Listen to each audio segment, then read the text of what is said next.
SuperTalk Mississippi media production.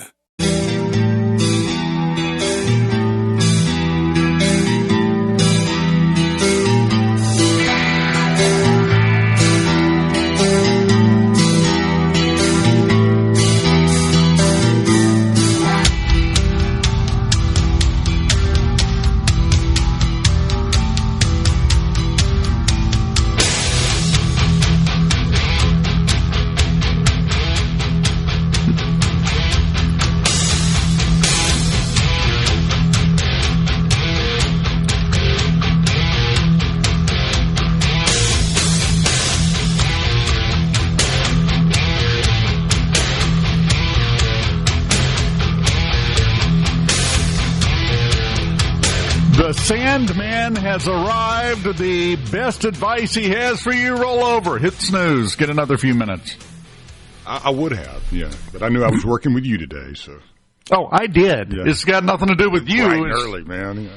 I could. Are you a 1-alarm person or a 17-alarm person? No, I actually have multiple alarms set on the, on the traditional alarm where the phone docks and it has a big digital display. So I have two different ones set there, and then I have 3 on my phone. So, I don't really know what I'm hearing about the first 2 or 3 minutes, and there's usually several alarms going off, but that usually gets me 2, Yeah. So then I can start making heads or tails of what's going on. Well, from the first alarm going off for me until my feet actually hit the floor getting out of bed is 30 to 45 minutes. Oh, goodness, yeah. I mean, when I say I wake up at 4, I mean, that's like, my eyes open at 4. Yeah. Then I go get a toaster strudel and a shot of red-eye gravy, and I'm good to go. I know people, I call them psychopaths, who only need 1 alarm. No, I can't do that. Yeah, there's a couple of people I know that say they wake up normally, at like 6 or something. I'm like, what do you go to bed at, like 8 o'clock? I mean, I could do that if I went to bed extremely early. I'd pop up. And I'm generally going to wake up around 4 anyway, but I don't really know I don't know where I am. Yeah, you do. Well, if you're anything like me, because I was thinking about it the other day, and not even counting this stretch of doing Fridays on mornings here, I have done morning shows for over half of my life on planet Earth. Mm-hmm. The one time you're guaranteed to not be late for your show is on a day off when you don't have the show. You're going to wake up bright-eyed and bushy-tailed, right on time. That's funny you say that, because I don't take a lot of time off, and it's not because I don't get a chance to. I mean, if I asked for it, I could, but, I like being here. Once you get in the groove of it, it's really the hardest part is getting here, getting awake and getting everything in place and, getting dressed, finding something, and once you get out the door and I get about halfway here, I'm like, oh man, I'm ready for the day. But yeah, those first 30 minutes, I'm like, God, if I could just crawl back in bed for 10 more minutes, I'd be, whoo, man. But, I live off of about 4 or 5 hours. I'm good with that. And then I kind of catch up as the weekend progresses. Let me put that in perspective for you, because Lance and I share that. That's a similarity between us. And here is my perfect example of that. He sent me a text at midnight last night, and I got it. Yeah, you were awake. When it showed up, I got it and read it immediately. Because, when your alarm's going off at 4, it almost makes no sense to try to go to sleep now. It's only 4 hours. Well, Richard's gotten good at, he'll send his syllabus and breakdown, usually fairly late, and which is good. I sometimes I'll crack it open, or sometimes I want and wait till in the morning. But it is funny though. As early as we get up, we're always up late. So yes. I knew when I sent that, I'm like, I'm going to see if he's still awake. It was kind of a test too. I'm like, I know he is. Then you saw the red notification appear on the text, like, oh well, yeah, okay, it makes sense. The thing is that. The part we don't talk about, Paul used to talk about it. I will own this wholeheartedly.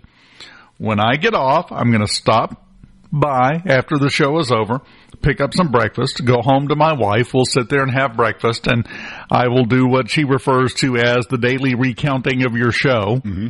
She said, I don't listen anymore because I get a live reenactment as soon as you get home. And we talk about what all has happened throughout the day. And then it's nap time for Uncle Dave. Yeah. Sometimes I will definitely log a good nap. If I get a few yellow waters in at lunch and get a little research done, sometimes I can tell you lately, though, since the time change, I can be sitting out on the back porch, just reading or something about 2 o'clock, and I'll wake up and it's 3. I'm like, what just happened? And I'm sitting outside, there's bugs all over me, dogs running everywhere. So I think I needed a nap. How do you know you do a morning show? You've woken up. You've woken up from the phone hitting you in the face more than you've woken up from the sound of the alarm. It reminds me of when you were in junior high and you would fall asleep with your hand against your face, and you'd wake yourself up as you fell. And I do that kind of regularly. I have to confess. In the afternoons, I'll have that kind of, whoa, where am I again? But yeah, it's all good, man. I love getting to do this, and it's an honor to get up and wake up Mississippi every day. So, I can't complain, man. Yeah, good people. Love it. There's a couple of clunkers in there, but that's every group on planet Earth. Yeah. Well, it looks like we'll looking at you, Benny. Good morning, Benny. It looks like we'll have a busy weekend around the Capitol, and then with everything going on in Washington, it's never a dull day. So. Are we coming back for another one-day do-nothing session? I don't know. That was a crazy day with the House rolling through their vote and then the Senate, not pushing through there. And but what a as we talk to the legislators, hey, what's the probability of coming back? Like, golly, we hope we don't have to. But I guess the business of the people is still at play. We have talked about it many times. We've talked about it with guests. We are stuck in a world, in a timeline, as the current slang goes, where the Democrats move in lockstep and the Republicans spend all of their time fighting each other. I had that conversation yesterday. Yeah. Well, it happened again. Well, I started to say yesterday. It happened again today, because most people don't know. Once again, we had a vote in the House at 2 o'clock in the morning. This one over FISA warrants. Mm-hmm. Another 2 weeks, right? Yeah, got another 2 weeks. Another showdown at the end of the month or something. Right. That's the problem.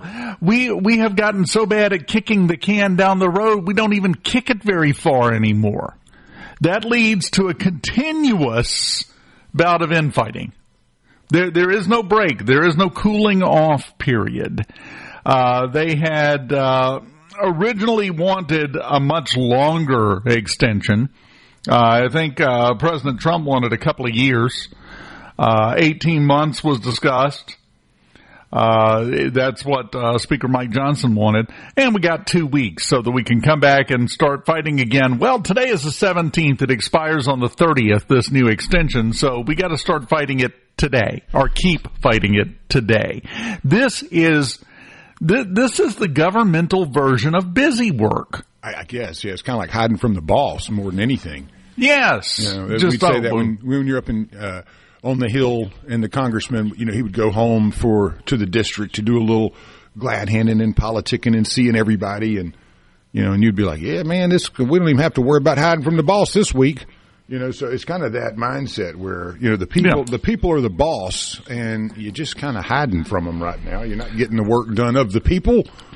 And, look how busy I am. Yeah. Look, I accomplished something, and I'm going to keep accomplishing that same thing over and over and over. That's not impressive. Well, and then you have the Swalwell and all of that stuff going on as well. So look. And you can talk about lock, stock, and barrel with the Democrats, and generally they are. And here, you don't see anyone going, no, we ought to keep this old boy around. No. Now, to be fair, he had priors. Oh, yeah, definitely. Good morning, Fang Fang. Mm-hmm. And fairly serious priors that they already kind of hand-waved away as best they could, a little over a decade ago.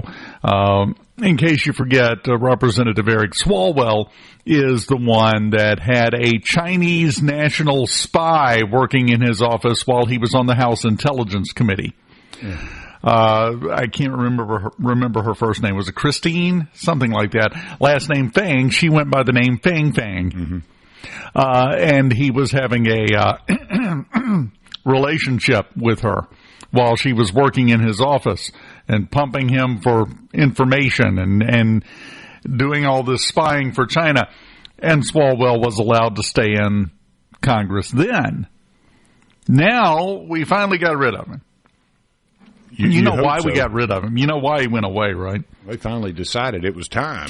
Nah, he was leading in the race to be governor of California, and Newsom's people didn't want him. Yeah, that's what I meant, guys. Like, it's time for him to get out of here now. He's actually leading in the polls here. All right, let's pull some junk out the old dossier, and we'll get rid of him.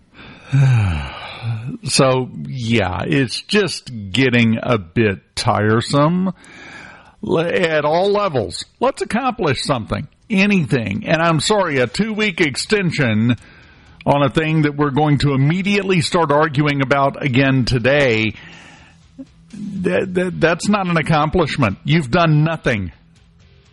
No point shall be awarded.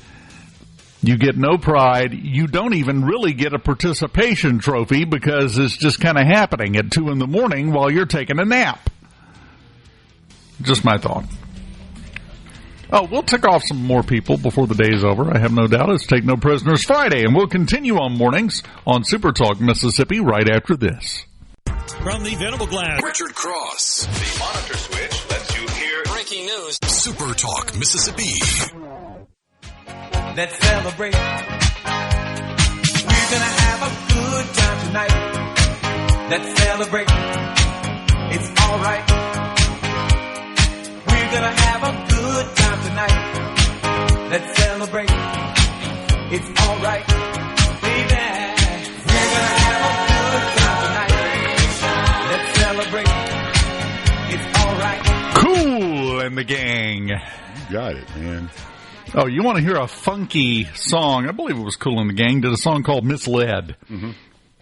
Love that song. I grew up, when I was 15, I got kind of turned on to Kool and the Gang and Sly and the Family Stone. So that was I had the 8-track in the 76 Chevy, and that was the only 2 8-tracks I had. So I got to be a big fan of Kool and the Gang and Sly. Those are my buddies, man. So I always love a little celebration time on a Friday. We're talking music, so that's a perfect lead-in to tease that sometime before we get done at 9 o'clock, you've got a chance to win tickets to see Chicago. Not the city, the band. Yeah, I'd much rather see the band. Yeah, well, you see the city once, you're done. The Windy City, that's from people waving around their food stamp booklets at this point. They're going to be in Brandon Amphitheater. You can get your tickets now at the box office or at Ticketmaster.com. Going to be on May 1st, so that's just a couple of weeks. The day after the FISA warrants are going to expire. We're going to give you a chance to win. I saw Chicago back in the day. Mm-hmm. Way back in the day. I'm talking this would have been like 86. Right. I saw Chicago. No one would go with me because no one wanted to admit out loud among my friend group that they liked Chicago. Oh, okay. So they were down at LSU is where they came in concert. So I got a ticket and went by myself. I'm like, I want to go see this band. I did not know until they came out that they brought the entire full orchestra with them, all the brass, the horns and everything. Yeah. There was like 50 people on the stage for them to do their concert. Nobody made any money, but they had a good time. Yeah, they each got paid, I'm pretty sure, like 3 persimmons. That's it. That's all they got. But it was a fantastic show. They put on such an incredible show, and they are one of those groups. This used to be most of the groups, and it's not anymore. They are definitely one of those groups that if you've ever enjoyed their albums and their recorded music, that's what they sound like live. Yeah. I've heard they were pretty tight, you know? Oh, they are. Oh, they are so good. So get excited about this. If you're not excited about it, you might want to go see your medical professional and get your vital signs checked. Something may be going wobbly if you're not worked up over this. I'm excited about it. Chicago coming to the Brandon Amphitheater on May 1st. We're going to give you a chance to win tickets. By the way, the worst concert I ever went to was Warrant at the Jackson Coliseum. Yeah. I loved the Coliseum, man, back in the day. Yes, the old circus tent. Dude, my parents, they were so cool, and we had, Jackson was not nearly as dangerous and as big as it was back then. And then the, early 80s, every major band came through the Coliseum. Everybody, so we would get a group together, and the parents, would drop us off and pick us back up. And we felt like we were the coolest people on the planet. And, you got to experience some interesting things at the Coliseum at a rock concert when you're 14 or 13. But I always loved the swag. Like, you'd go in and then everything, you couldn't go online and order stuff. There was no store. Yeah. There was no store you could go to get your Guns N' Roses stuff. You had to get it at the actual event. And you would come in and that line would be murder, but you knew if I want something, I got to do it now. And you could pick up records and all kinds of stuff. So that was kind of my great, memories of childhood, was getting a chance to see some of the great bands, Van Halen and, of that era, Poison. I remember seeing them. They rocked it, man. I mean, there was just, Guns N' Roses on their first tour. That was unique, but I love the Coliseum, man. I mean, and it's beautiful now. They've really done a great job of getting it looking like the rest of the surrounding area. The fairgrounds are amazing now. I do want to comment on that. It's come a long way since the little white buildings where you showed the livestock and the goats and everything. So, but what a cool place it is down there. It keeps getting better. The commissioners had a lot to do with that. Oh, definitely. It is so improved. Not that it was horrible to begin with, but boy, is it on a whole different level now. Probably the best surprise I ever got, I went to see Bon Jovi at the Jackson Coliseum. Yeah, I saw Bon Jovi there as well. Wasn't that like the Fahrenheit tour or something like that? No, it was earlier than that. They had this brand new group no one had ever heard of opening for them named Skid Row. Oh, yeah. I remember seeing them like at the dock or something. Yeah. Nobody knew who they were. They were going around doing the best they could, and Bon Jovi said, "Hey, come on with us. Come on, we'll take you around for a while." And of course, they exploded that time. That was a heck of a show. But I'm telling all these stories to illustrate this. This concert coming up with Chicago, all the concerts that are coming up. We have a chance right now. You can go around and register to win tickets to see Post Malone and Jelly Roll, who are coming to Vaught Hemingway Stadium. These are memories. These are stories you'll talk about. Well, in this particular case, 45 years later. Yeah, I'm still 51, talking about I'm 51. This. I'll be talking about it my whole life. Yeah. Yes. I remember seeing ZZ Top. No, it's not. It was Kiss.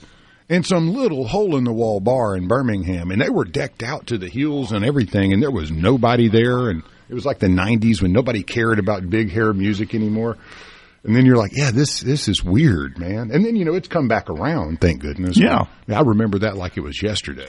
Talking about Kiss, I saw Ace Frehley at a little joint in Starkville, me and like 12 people. Yeah. He just kind of showed up with his Ace in the Hole band and just sat there and they play New York Groove. I love that song. Yeah, he's just talking to all of us. I mean, like, one-on-one conversation, because what else is he going to do between songs? Like while the show's going on, you're having a great conversation with the lead. Yeah, and of course, at that point, he was no longer with Kiss, but it didn't matter because he was one of the big ones. Oh, yeah. But yeah, we just sat there and chatted all night. I've still got a T-shirt at home. I love the swag from that one. From that stuff. And yes, good morning, Kelly and Florence. Thank you. I hope you have a wonderful weekend. It's going to be a little wet out there, maybe through Saturday. Let me get a little weather out of the way for you folks so you know what to expect. Today's going to be sunny pretty much across the state. In the 80s, maybe have a little bit of 70s down on the coast with that beautiful southwest wind kind of blowing in the morning. Be a little variable.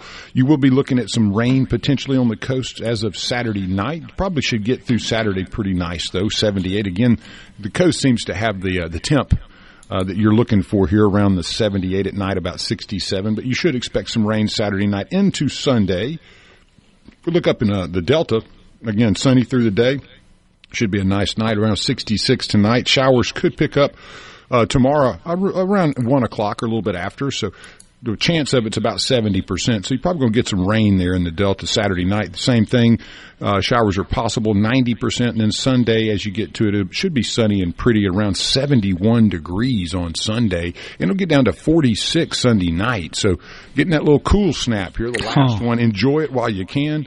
Around the metro, sunny all through the day. Pretty good wind gusts, so be careful if you're out there on the water or something or playing golf. You don't want to, hit a 400-yard drive up the back of somebody on the green. So partly cloudy tonight, Saturday. Also some chance of showers and thunderstorms after about 4 o'clock, so a little later than in the Delta as it runs through. Chance of the wet stuff tomorrow is about 30% in central Mississippi. Moves up to about 90% Saturday night. And then again, another beautiful Sunday, hopefully. 72 degrees, mostly sunny. And then as we get to the northern part of the state, around South Haven and the northern rim up there, sunny all through the day, 89, partly cloudy tonight, 67 degrees. Saturday night, chance of showers. Temperatures should be falling, but the chance of showers should be around 1 o'clock and afterwards. And the temps are going to be dropping up there. Southwest winds will be blowing pretty good. Chance of rain tomorrow in North Mississippi, 90%. And you can get up to about a half inch in the heavy stuff. Saturday night, a 50% chance of showers before 1 a.m. Then it's going to start clearing up for you. And sunny with a high near 70 on Sunday. And Sunday night, let me get this right. Sunday night will be 48 degrees in the northern rim of the state of Mississippi. So should be a pretty weekend outside of through Saturday you may get some rain. But I think we're all kind of going, we need a little rain right now. Has it been pretty dry in your neck of the woods or what? That's an understatement. Yeah. Well, we did a couple of weeks ago. Yeah. A couple of weeks ago, we had a good deluge, but that's worn off. Mm-hmm. Well, I think we're going to have a nice, throughout the state, should get some rain. It should help the seeding, some of the sprouting and all the blooming. And, be nice. I had a little allergy attack yesterday, so I'm like, when's this rain going to get here? I had a sneezing fit Did you myself. Do it yesterday? Yes. Everybody was sneezing yesterday. So something about yesterday. Barometric pressure. At this point, I'm just happy to hear we're about to get our third last cold snap of the year out of the way. The last one, yeah. This is it, buddy. The last one, hopefully, and then we can move forward from there. Speaking of which, we will continue to move forward through your Friday morning here on Mornings on SuperTalk Mississippi. Keep it here.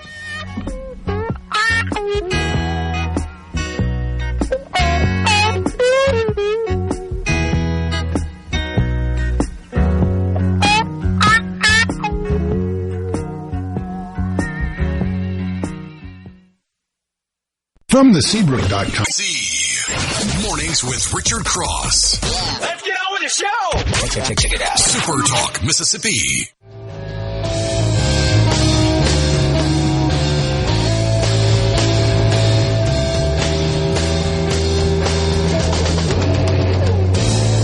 Lord, I think I'll go back over yonder, baby.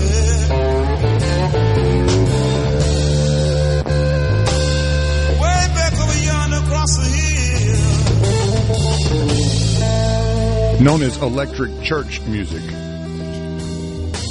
Best kind, right? You know it, brother. People can be divided into two pretty clearly defined groups. The ones that think you should have a band in church and the ones that think Satan is up there with an electric guitar. Yeah, the intro to that song is actually, it's Jimmy and his two-piece band playing in England somewhere, and the gentleman comes out and it's black and white and it's grainy. It's got to be in the 60s or something, but he comes out, he goes, it's Jimi Hendrix in the Experience, and it's electric church music. And you're going, what in the world am I about to hear? And it's Red House Blues. Okay, they just don't know what they're listening to yet over there. They do church differently there. That's right. Hey, man, obviously. We had some great text in on the text line, and I wanted to hit a couple of those if you didn't mind. Yeah. Mike, he said he graduated from JA in 93, went to all those great concerts, and we probably ran in the same circles and didn't know it. Mike, yes, I'm sure we did. Yep. A lot of folks I knew over there at JA and all of us, yeah. I mean, Jackson was one of those places back then where you kind of just ran in the same circles, and it was like a big tidal wave. You didn't know where you were going, but you just went with it, you know. Well, you were both a little bit later than me, because I graduated high school in 85. Yeah, you were 85, right? Just a few years before. So just a few years before, but probably enough of a gap. Well, I'll bet we saw each other at some of these concerts, but just kept walking. Well, you and I had more hair then too. Well, I had hair. Yeah. We'll just start there. Well, we got another one here that was great. He says, "Don't feel bad. Me and my girlfriend at the time had bought tickets and broke up. Neither one would give up our tickets, so we had to sit there together, not talking." Oh, no. Those are great dates. Oh, no. Those are great dates right there, yeah. Well, I remember back late 80s, early 90s, I'm talking like 89 probably, took my girlfriend, about to be fiancée, and brought her up to Jackson to see, of all people, Paul Overstreet. Mm-hmm. Had tickets. It was him and a guitar. That was it. Yeah. There was no band. There was no anything. It was him and a guitar. Came up, had a great time. We're driving home, and I wound up falling asleep driving home and ramped my Grand Prix into the woods in the median on the interstate. Aside from that, it was a great show. Great time other than that, right? Yeah. Don't make those kind of memories, by the way. Well, and, another great memory, too, Mose says, we used to get all of our concert tickets at Bebop Record Shop. Yes. Yes, sir. You used to get everything at Bebop Record Shop that had anything to do with music. That was the place to be, man. Let me ask you something. Has it lost something that you no longer have that ticket stub you can hold on to unless you go to the printer and print one out? Print out your receipt from Ticketmaster? Yeah, they just got hit by being a monopoly, I read. Yeah. So interesting times. Them and Live Nation. This is my favorite part, though. I don't know if you read anything in that ruling. The jury found that Ticketmaster had been overcharging for tickets by $1.72. So when you had Taylor Swift tickets going for $3,000, it was supposed to be $2,998.38, according to the jury, I guess. Okay. But, those were, I've still got ticket stubs. Ran across one the other day from, REO Speedwagon. Really? Now that's a band. That throws me back to the, I was mentioning yesterday or day before that we used to like set up the old VCR cameras and get the mops and brooms and the tennis rackets out and go find like somebody's mother's pantyhose and wrap it around your head, like you had a bandana. You'd find all the clothes that didn't match.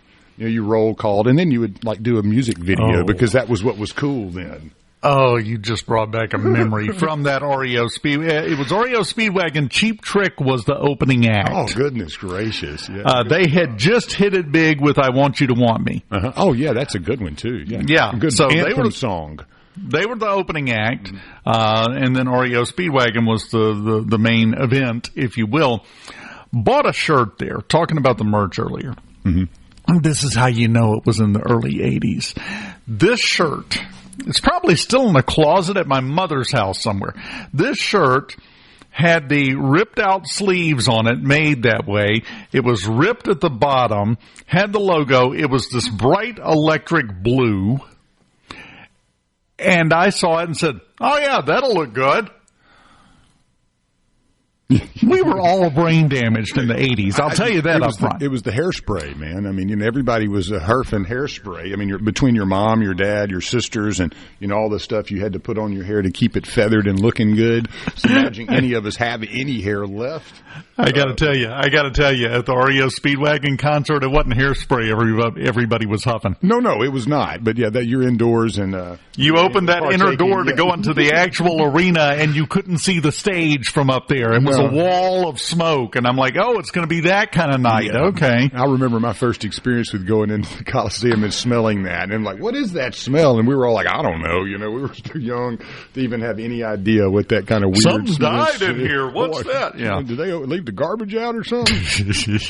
Yeah. And then we had the old Bebop South Jackson location is now a bingo parlor, according to one of our really? Yeah. So that's sad. Yeah. And then One of our listeners from the 662, he says he can find his Led Zeppelin stub. Now, that'd be a good one to have. Wow. Man. If you find it, send us a picture on the text line. Oh, man. Scott and Raleigh sends us an Evening with Metallica ticket stub. ZZ Top and the Allman Brothers, all Jackson, Mississippi. Love it, man. That's from 92 and 94 and 95. Good stuff. That was my... probably the best. 19, 20. I graduated in 93 high school. See, I was, 19, 20, 21. Yeah. The World Is Your Oyster in 94, 95. All the great music. Oh, good stuff. Oh, yeah, it was. Well, the 80s, we were spoiled for choice and didn't even realize it. Yeah, well, and Thomas, he's ribbing me a little bit with REO Speedwagon. I was like, man, but, that's all we had. That's what you could really sing along to and, really get to the love songs and stuff. How do I put this in such a way that we won't have a meeting later? Please don't. It's Friday, man. They made really good date music. Oh, that's what I'm saying. It's like the love songs and the ballads, that's what you had. Kind of the same niche that Chicago wound up filling. Very much so. There were several bands of that era that had that, the love song ballads. Down in Laurel, Larry says, they used to get their concert tickets at Tom and Calico Cat in the Sawmill Square Mall. So nice. I love the nostalgia, guys. Keep it coming. I love this stuff.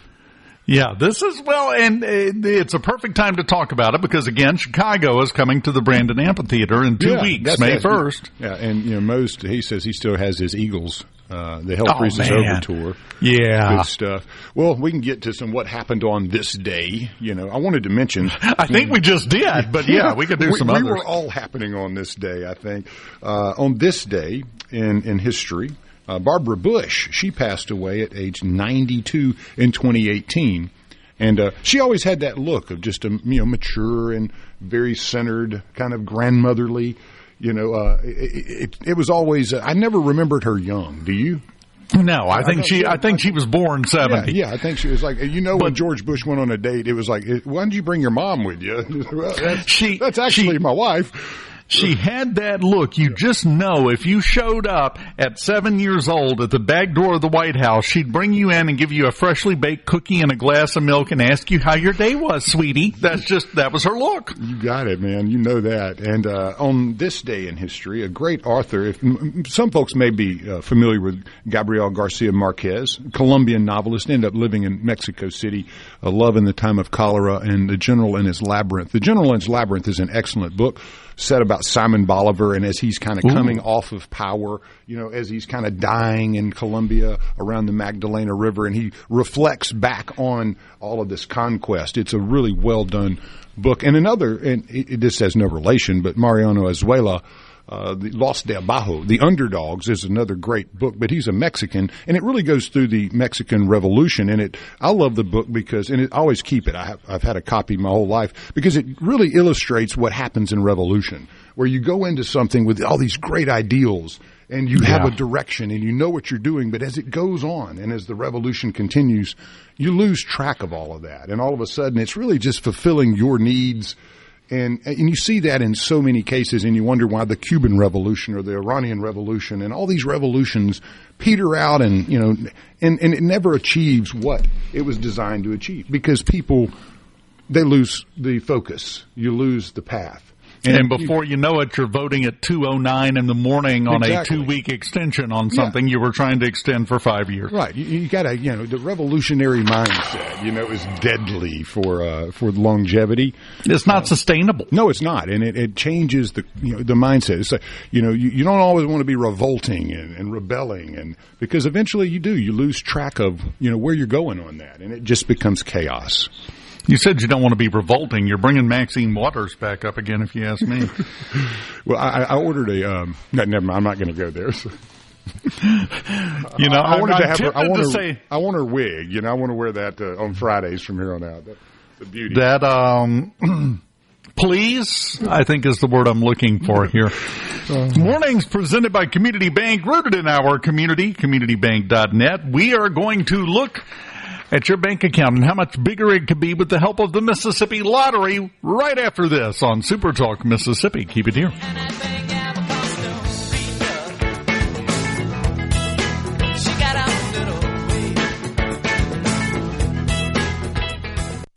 From the Venable... Reaching across the state and across the aisle. Mornings with Richard Cross on SuperTalk, Mississippi.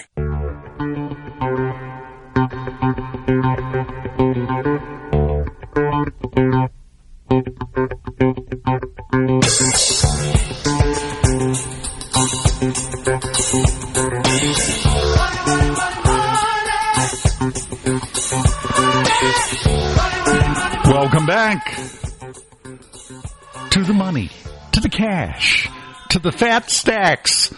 You can have them courtesy of the Mississippi Lottery. Probably the all-star jackpot right now is still Mega Millions. $130 million, the jackpot for tonight. Estimated cash value on that, $58 million. Second place would be Powerball. Did you hear the news about Powerball? No, what's up? By the way, they are expanding it. They are going to start selling Powerball tickets, part of the same system, part of the same jackpot, over in Europe. Oh, okay. Mississippi wins, hopefully, right? Yeah, sure. But the Powerball is what it will mean will be more tickets being sold, which means the jackpot will grow more quickly. That's pretty cool, though. I mean, so it's that was a global this week. game. Yeah. Okay. Yeah. Which is new. That's unusual. More opportunities to win, and now we won't just see people from Ohio and California win, huh? Don't get me started. It'll be somebody definitely from London in the financial district. That'll be the first winner. Yeah. And they'll be paying theirs out in pounds, not dollars, by the way. Seriously, that was in the news report this week when that was released by the official overall Powerball organization. The Lance Tolbert game, Mississippi Match 5, $62,000, where it's sitting after our last winner just the other day. I will still take $62,000. I can do a lot with that. I'm okay with that. But I got a number for you. You want a number? During the break, see, you think I just sit here and enjoy myself. I stare off into the distance and dream of happier days. Yeah, you look very pensive. You know, I don't like messing with you. No. I do math. I got a number for you, $273,258. That's the amount of money total won over the last couple of days with scratch-off tickets in the state of Mississippi. $273,258. Cash for a Flowwood man won $843. Jackson man won $1,015. That's an odd amount, but who am I to question? A Drew man won $1,200. An Escatawpa woman won $2,700, and a Canton man won $5,000. Cash pop, we had two players from West Point, one from West Point, one from Hazelhurst, and then two more in Jackson.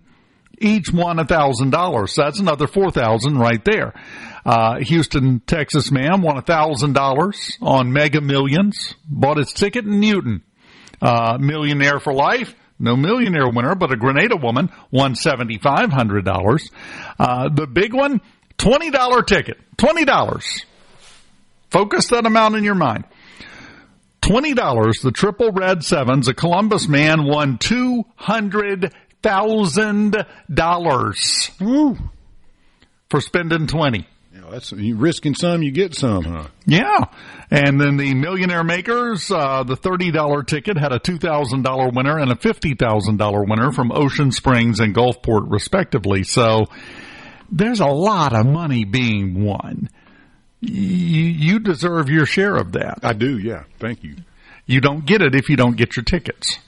Well, I need to start buying more tickets then. You're the not... Mississippi Match 5, though, that's like right down my alley. You know, yes. I'll take the $100K, $200K. You know, I'd be happy with that. Well, and you got to remember something. With Lance, we're dealing with someone who has dealt with financial issues and worked with numbers for a living. So he's looking over everything, and he says, "Oh, that Mississippi Match 5, yeah, exactly. Paying attention to that?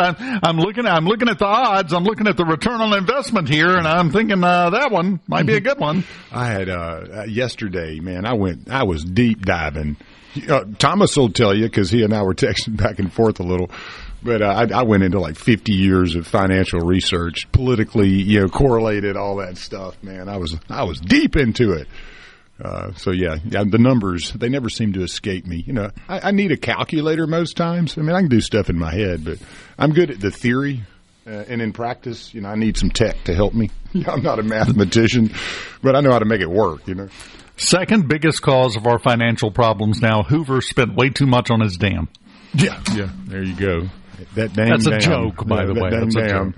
The biggest cause was Nixon taking us off the gold standard in 72, but we don't have time to have that big, long conversation. Oh, of course we do. It's a Friday, man. I love Now, gold is one of my favorite conversations and topics to discuss. I used it a great deal in the financial world. Oil and silver, gold, those are ones that I really, seem very correlated and also independent of one another in many cases. But gold is the beauty because after World War II, how you recapitalized the world, how you rebuilt the West, how all of that happened, how this financial system came into being has a lot to do with gold. Yeah. And now it has everything to do with the petrodollar, which debt, right? Kind of taking it in the shorts right now on the old petrodollar, but we'll deal with that eventually, I'm sure. By the way, we were notified yesterday by President Trump that gas, as it turns out, is not really that high. Okay.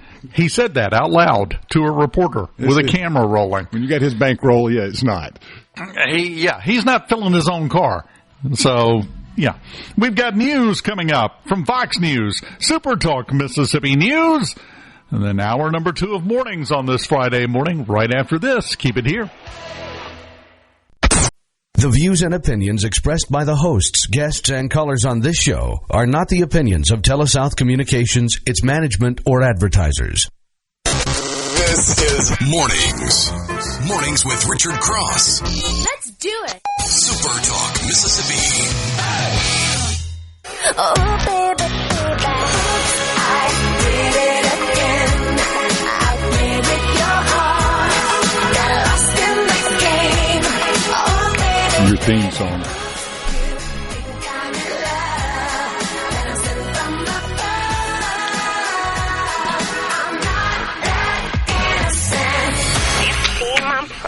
The one and only Britney Spears. Did it again. Officially listed as having been born in Macomb, Mississippi, down here in Pike County. Actually, my mother was her 4th grade teacher. Really? That's cool. That was the year that she really got going with the Mickey Mouse Club. So she was missing school and stuff back and forth. So I'm familiar with the Spears. Known them for quite a while. Coming up this hour, something near and dear to my heart. It's a positive way that it's near and dear to my heart, and it's talking about scams. The scams are going absolutely insane now, more so than ever before. And we have, coming up at the bottom of the hour, Kimberly Campbell, the state director of AARP. And in case there's a quiz, I brought my membership card. We're going to be talking to her about scams and how prevalent they are becoming. It seems like every week we get another notification from a sheriff's office, a police department, whatever, all over the state about a new scam circulating in that area. And they're starting to get complex. They're starting to get to the point to where they'll fool you in a heartbeat. And we're going to be talking to Kimberly about that next hour. We've got Jowilla Secoy, the regional director for the Diabetes Foundation of Mississippi, going to be talking to us about having the sugar. It's what my grandmother called it. She didn't have diabetes. She had the sugar. She had the sugar. Yes, that's what she called it. It was a different time, obviously. He's got the diabetes. Wilford Brimley, the one and only. Liberty Medical. Old man mustache. Yeah, he had a good one too, man. He could have fought in World War I easily. I know you've seen this by now, I'm sure, because it's been circulating. I think he was, when they did Cocoon about the old people about to die, they got he was like 55. It's like, hey, he was younger than I am. I'm telling you, Robert Duvall and Miss Bush, they never were like young, looking, I don't think, they always had that maturity to them. Same thing. My maturity was, back-ordered, apparently. I've never really had it, but one day it may possibly kick in. It's going to be a sad day. This hour of mornings, by the way, brought to you by MWG Employer Services. Running a business, not easy. If you're struggling with HR, benefits, and payroll, you're not alone. That's where MWG Employer Services come in. They can provide you with a full range of employer services and a custom plan that fits you and your business. You can call them today at 601-206-7966 or go to mwgemployerservices.com if you'd like to find out more information. Did you see Governor Reeves' post on, where was it? I saw it on Facebook. He screen captured a post from X, which I had also seen. A guy named Dominic McGregor, pointing out something that we have talked about with Douglas Carswell. Douglas brought this up a few months ago. Well, this guy on X, apparently, he just realized it over there. If the UK joined the U.S. as the 51st state, we would be the poorest state in the entire Union. Mississippi. Listen to this sentence. Mississippi, which is portrayed as swamp-dwelling hillbillies in the majority of international media, is above us. Okay, so as a swamp-dwelling hillbilly, I have a wonderful kissing opportunity for Dominic McGregor. I'll get with him on the details about where he can kiss later. But the governor, Tate Reeves, yesterday posted on Facebook a screenshot of that and said, as we say in Mississippi, bless your heart. Mm-hmm. Or as you say in the UK, Assalamu alaikum. Yeah, exactly. Governor Reeves, does that mean where's the goat? That was, well, I don't, depends on if it's date night, I guess. But Governor Reeves, I got to tell you, I got nothing but praise for that. That was excellent humor, delivered, perfectly done. Well, and anyone that says swamp-dwelling hillbillies has not been to Mississippi because they apparently don't know what a swamp is. There are no swamps really in the hills. Those are usually in the flatlands. Now, over there in your area, y'all call them a bog or a mire or something, and you got werewolves and, a bunch of craziness. We don't have all that, man. We got alligators and bears and normal stuff, and the hills, they're here too. They're just separate. They're a little separate than the swamps. Not the same thing, even though she's been a Mississippi resident for well over a decade now. But my wife, as I mention all the time, born on Grand Isle, Louisiana, went to high school, went all the way up through high school there. So an actual true-blooded Cajun. We're not all normal. Did you know that the Rougarou will pull your toes if you have your feet uncovered at night when you go to bed? Perfect example of that. Exactly. I learned yesterday because this weekend there are crawfish-related events going on everywhere this weekend. Got the 33rd Annual Crawfish Music Festival going on in Biloxi. Hattiesburg is having the Downtown Crawfish Jam Music Festival. There's all sorts of stuff all over the place. We were talking about it. I'm going to try to go to something because my wife wants crawfish. And Wayne Toops is going to be performing in one place near our house. And I said, now I know this isn't a boucherie. That's like a family party. Would this count as a fée dodo? She said, no. No, not a fée dodo either, huh? Fée dodo is at night, she said, because in Cajun French, fée dodo means make night. Okay, yeah, I love Cajun. Yeah. You literally took the kids to the fée dodo, and everybody danced and had a great time until they just passed out and fell asleep. It's how you get the kids to sleep. I love it, man. According to my wife, and she would know. But we have a rich, diverse culture, and that's one thing that I think is a huge difference between us and the UK. I just don't get the sense that they do. Well, the UK right now is like where the men are men and the sheep are afraid. Yeah. I just don't see the point of it all. Today on this day in history is the day that Canada in 1982 became officially its own country. Yeah. You go, wow, okay, 82, it seems like... It's recent. Yeah, recent. And, that was a 100-year anniversary, basically, from when the actual Confederation was created. And one of the big holdups there, and still one of the bigger issues, is the culture, right? You have French, and then you have English speaking. So the language problems, they don't really have a Bill of Rights like we do. They have a setup that can be basically voted in or out depending on this based on numbers. But yeah, I mean, the culture though, it's hard to have two competing interests plop down right in the middle of each other and expect everybody to kind of jive up. And I think America is one of those places where those cultures have come here and assimilated for the most part for many, many years. And now we're seeing a little bit of a kind of pullback on that, where a lot of the folks coming here aren't really assimilating and becoming That's American. The problem. So yeah, that kind of coming full circle, back to your point. I have said it before, and that particular group that we're talking about, whether it be in England or here in America, America has been called, I've heard this my entire life, all the way back in elementary school, America has been called a melting pot. Yeah. One of the key ingredients of being a melting pot is when you throw the stuff in, it has to melt. Yeah. We got a bunch of non-meltables as part of our problem right now. And in England, they appear to be celebrating them, but we have such a diverse culture. Even here, just in Mississippi, you look at our culture, look at the Delta, look at Oxford, look at South Haven, look at the Gulf Coast, look at everywhere in between, look at the people that have come from all over the place. It has been a lot of fun over the years, and I got my wife involved in this, watching for out-of-state tags.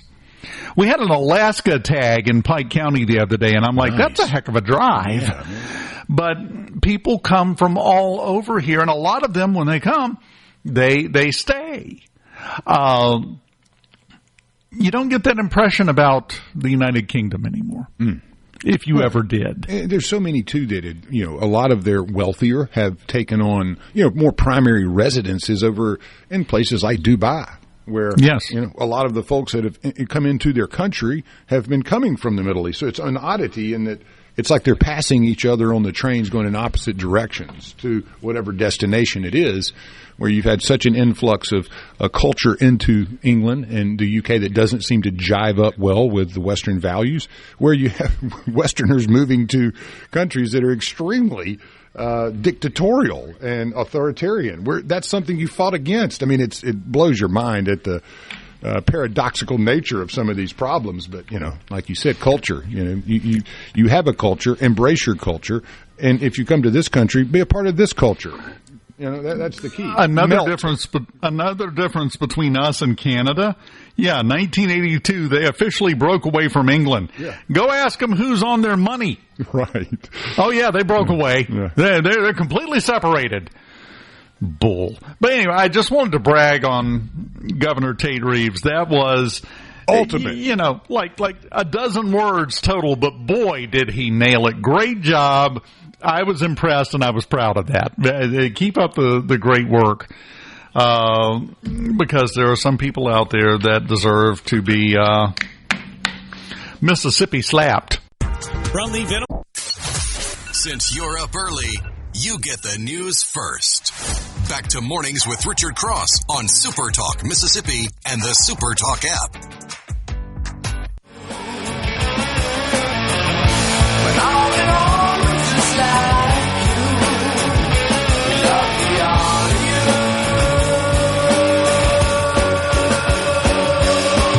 That sound fine, so I see it sometime in my own future. Welcome back. Mornings on SuperTalk Mississippi, presented by Community Bank, where they are here for every part of your financial journey. If you're looking to manage your personal finances, their banking services make it simple, secure, and tailored to you. If you're ready to grow your business, they offer expert guidance and custom solutions to help your business thrive. If you're dreaming of a new home, their mortgage specialists are here to make the process seamless, all of it designed with you in mind. They're more than just a bank. They're your partner for life's biggest moments. Community Bank, rooted in our community, member FDIC, equal housing lender. Lance, is this going to be a better weekend for Mississippi State on the baseball field? Man, that's a tale of two seasons so far for Mississippi State, with the Friday night starter being sidelined. It's been a little rough since the Ole Miss series where they had the sweep and then have been swept in consecutive weeks. So let's start with Ole Miss. Tennessee, that's where they travel to April 17th today. Friday, 5:30 is your first pitch. Should be a heck of a series. Tennessee coming off of losing Vitello and look like they've retooled and playing pretty good ball. 3-game series. You got the 5 o'clock on Saturday and noon first pitch on Sunday. And that's coming off a 10-3 victory over Southern Miss in the midweek on Tuesday. That was at Pearl, Mississippi. And Southern kind of clawed back a little late in that game, but really was a little outmatched out of the gate. So Southern will also be playing this weekend. But let's jump over to State. Ole Miss has won 6 in a row, so they're pretty hot right now. They and Arkansas seem to be the hottest teams in the SEC at the moment. Mississippi State coming off a midweek 11-1 7-inning win over Samford in Birmingham, Alabama. I don't know if they just decided to head on to Columbia from there, but that is one heck of a road trip, brother. I'll tell you, when we headed to Columbia my senior year, we took 2 sleeper buses. And we were in the front bus, and then there was one behind us. And no further than halfway to New Albany to hit 78. It was misty and whatever. Somebody pulled out in front of us. Oh, no. And we were watching a movie in the back. I mean, we had hunkered down, and we knew we were on like a 12, 13-hour bus trip. It's like, all right, we were all ready to go. And all of a sudden, the bus starts kind of sliding and shimmying, and it goes off into a ditch. The one we're in, this bus, and it sits on its side in this ditch with water running by and everything. And, you know, we were like 10 minutes out of town. This is the way you start a weekend, right? Did you finish the movie? We didn't really know what had happened other than we were now on our side and everything had kind of, you know, so we opened the window and you could see water rushing by. Oh, okay, well, we're not going out that one. So we pulled the other window open and climbed out the window onto Highway 30. Eventually, a tow truck came and flipped it back up over for us, and we took that bus all the way. Really? And, I mean, I remember getting interviewed by the local media, and I just made it, you know, it was like jokey. You know, type interview, but it was really kind of one of those things. We got swept, needless to say. You were distracted. We were a bit distracted that weekend, but yeah, going to South Carolina, that always brings back some memories of that bus trip. I know Brad Henderson and the crew will remember those days. Keith Kessinger was one of our coaches, Brad Henderson, who does color for Ole Miss. You know, it was David Kellum was with us. I mean, it was one of those trips that everyone would remember forever. So we had quite a few of those, you know, type fun trips, but that one was a little bit scary and also, you know, kind of set up how it was going to be. So hopefully State will have a much better trip to South Carolina than we did. Their first pitch 6 p.m. today, 12 o'clock tomorrow, and 12:30 on Sunday. And South Carolina's kind of reeling a bit, and hopefully State will get back on the right track. Southern Miss, well, after a rough weekend and 4 in a row of losses here, Ole Miss being one of those in the midweek, they have Texas State, pretty good club too, so they're going to have to come ready to play. Good thing they play them at Pete Taylor. So Eagles play well at home generally. April 17th today, 6 p.m. first pitch. Tomorrow, 3 p.m. and Sunday, 12 p.m. Just quickly here, the SEC standings, and that tells basically where Ole Miss and State are standing. Ole Miss is 8-7. Mississippi State is 7-8. I think there's about 8 teams in that bottleneck right there. This weekend, after the 5th week, usually you get into that 6th week, you'll start seeing some separation. So pay attention there where Ole Miss and Mississippi State are. Ole Miss tied for 4th, I believe. Let's see, 1, 2, 3, 4. I think that's 4th, yeah.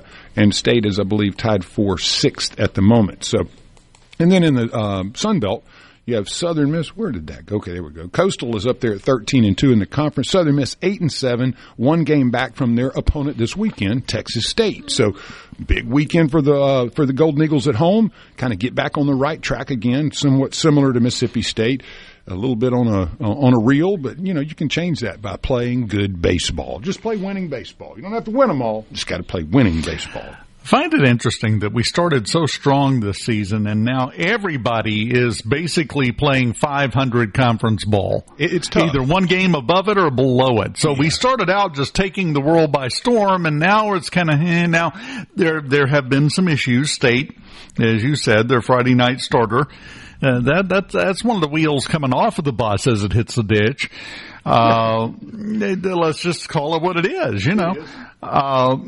But like you said, we should hopefully see some differentiation, and all three teams are going to get a sweep this weekend, so it'll be a different world come Monday. Well, it will. It's always nice to, get to the point you're at right now. And midway through the season, you're in striking distance no matter, if you're one game below 500, one above, or way up in the top. You're still in that bunching of any type of conference where you're in the middle, and the last, 5 weeks are always going to be the sprint to the finish line. All three teams are totally capable of having a good and solid finish. But, State and Southern, they're going to have to pitch it a little bit better, have to play a little bit more fundamentals here. When you start struggling, especially in baseball, as they say, the baseball gods generally favor you when you just do the baseball things. Not the big stuff, just the little baseball things. The fundamentals. Right. Do the basics. The Fred McGriff and was it Tom Amansky's hitting tape? You remember that thing, the VHS that you would see? You just got to get back to fundamentals, and both teams are totally capable of doing that. So, well, that wraps up our sports. I don't want to go too deep there, but that's where we are, and should be a fun weekend. Hopefully the rain will hold off. You got 2 games, and with Southern Miss.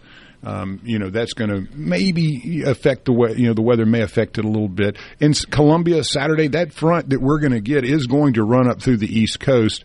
So just not really sure if you're going to hit that on a Saturday or a Sunday. But if you're making the trip up there, just be safe because you may run into some inclement weather.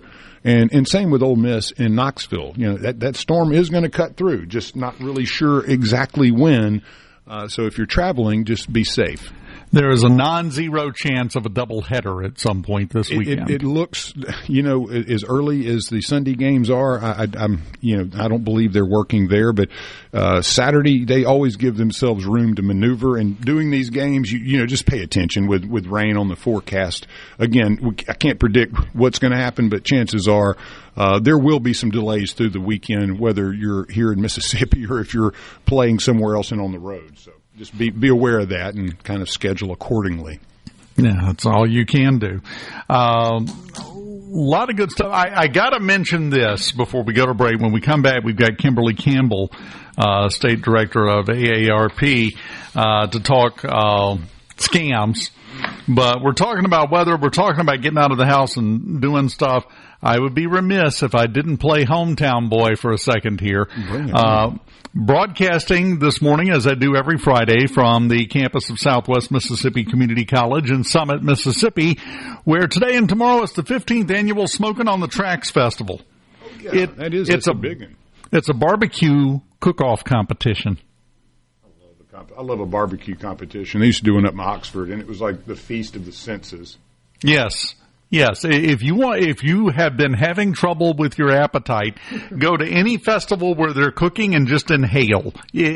Problem solved. Yeah, put on at that point. Pork smoke. I'm in.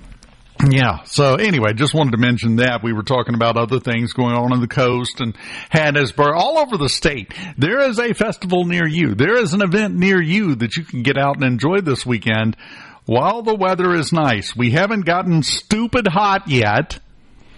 We're working through our third final cold snap of the year over the next few days. So we're perfect predicting time. it as such, yeah. Yes. Well, Richard's Almanac, that's what it's telling me. Oh, poor Richard. Poor guy. Yeah.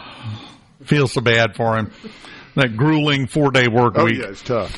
Yeah, I don't know how he's making it. So anyway, get out and enjoy yourself and go check out some of the events happening. We're kind of in event season right now. Garden, you got your garden centers with sales, plant sales. You got all kind of little things popping up, crawfish boils and all the good stuff. So this is that season of renewal. Go enjoy it. There are bees that would like to sting you. Yeah. There's all sorts of stuff going on out there.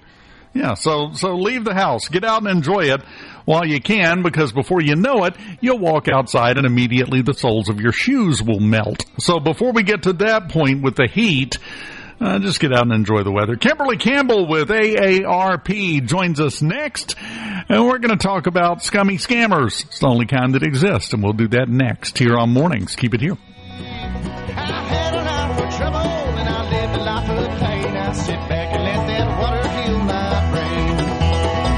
I'm letting go of all my trouble. I think I'll be right here to stay.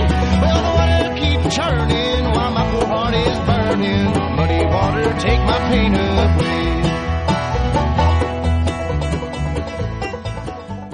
From theseabrook.com. This segment of Mornings with Richard Cross is brought to you by Covington County Hospital in Collins, where your health matters. Back to Mornings with Richard Cross on SuperTalk Mississippi and the SuperTalk app. My bros.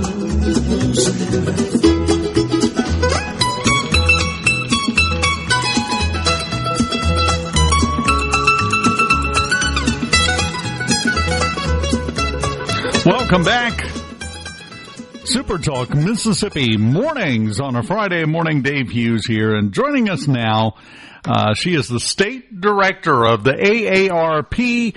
Kimberly Campbell joins us, and we're going to talk about lousy people. Kimberly, the scammers that are running around. That's the only thing I'm allowed by the FCC to call them on the air. I have other names for them in private. But how are you doing this morning?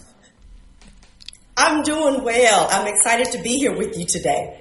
Well, this is a topic that's not going away anytime soon for a variety of reasons we'll get into. But as I said earlier in the show, every week, sheriff's departments, police departments, other agencies are putting out notices about the latest scam that's going around, and they are getting more prevalent, more sophisticated, and a lot more effective, I think. Talk for just a minute, if you would, about that topic. Just how bad is it with the scammers operating out there? It's awful. So in just the state of Mississippi alone, in 2024, over 36,000 fraud reports were made, which totaled roughly, get ready, $44 million in fraud. That's Mississippi. I'm not talking about the nation. That's Mississippi. And that's why. Go ahead, Dave. The thing that you have to remember too, you're talking about that number of reports and that amount of money. That is just a small fraction of what actually was committed, isn't it? Absolutely, because largely it's underreported. Because many times people are embarrassed. Many times it's especially if it's been the romance scams. If it's been, a sad, sometimes you have an individual who was, a wonderful businessman all of his years. And at 80, he thought he had a great investment and he, did something for $100,000 and lost it all, or romance and lost it all. And so most of the time people don't want their families to know. They're embarrassed. They don't want their church members to know. And so when we say 36,000 was reported and 44 million, that's just the very small amount of people that actually did report. And so we know that there are far more larger numbers have been impacted by frauds and scams. And unfortunately, that helps feed the continued growth of the scams.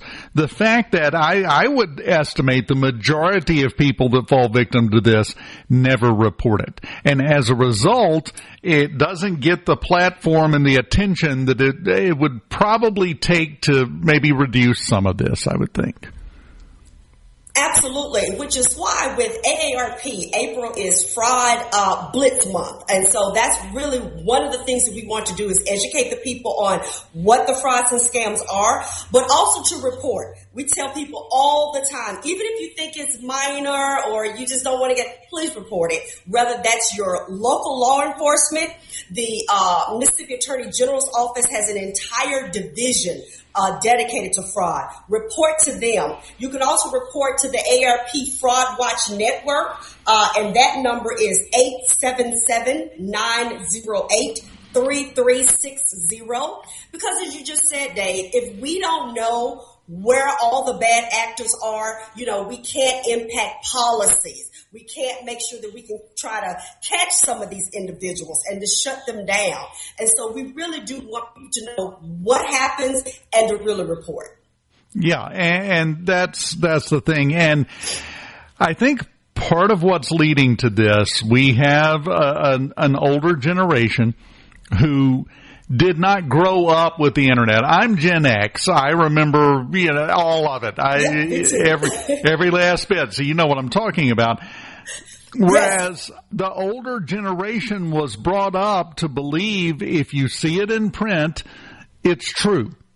I mean, you don't argue with the textbook, right? All the way back to first grade, they were taught that. And as a result, when they get these things, they buy into it automatically.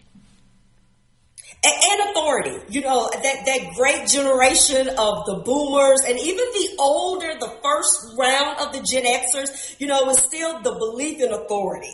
The belief in, if I get something, the IRS has told me this, it's the law. If I get a text that law enforcement has said I owe a ticket, it's the law. And I need to move and act quickly. And so we often want to tell that generation in particular, 3 words to keep in mind. We always want to say, we want you to slow down. We want you to stop. We want you to think, and we want you to verify. And also, I want to tell everybody out there, when it comes to the IRS, I promise you, they are never going to send you a text for you to click a link and put in your routing information, your account information, or credit cards for a payment. That is not how they operate. You would get a certified letter. You will be able to go into your own IRS portal with your government issued information. And even if you get a phone call from the IRS, I tell people often, don't just trust that number. I don't care if it even comes up on the call ID that this is IRS, the state of Mississippi. Hang up. Verify the right IRS number in your state or county or whoever it's called, this local law enforcement. I live in Madison County, so hang up, look up the Madison County PD. Call that number directly and ask them, is there an issue with you or some fine or some ticket or your case? And more often than not, it will be no, because that is not how they operate. But, people get nervous, especially older individuals. They'll get a call and saying, I've got the sheriff's deputies 2 miles from your house, and if you don't click this link and put this information in, we're coming to arrest you, or you're going to call and saying, your grandson, he got in some trouble in Paris, so you got to quickly give us this information for us to release him or for him to be able to fly home. They operate off of urgency. It's always some critical emergency, and you have to move right now. And so we just want to tell people to stop, think, and verify. Don't move so quickly. That's the biggest way that you can try to, protect yourself from frauds and scams. If somebody is telling you something and it gives you that little twisty feeling in the pit of your stomach, that's when you need to stop and verify.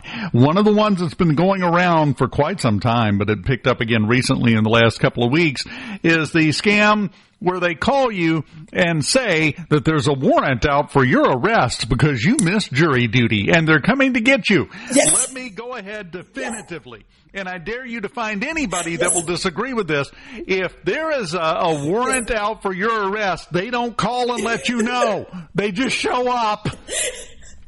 They just show up, and that there is no forewarning.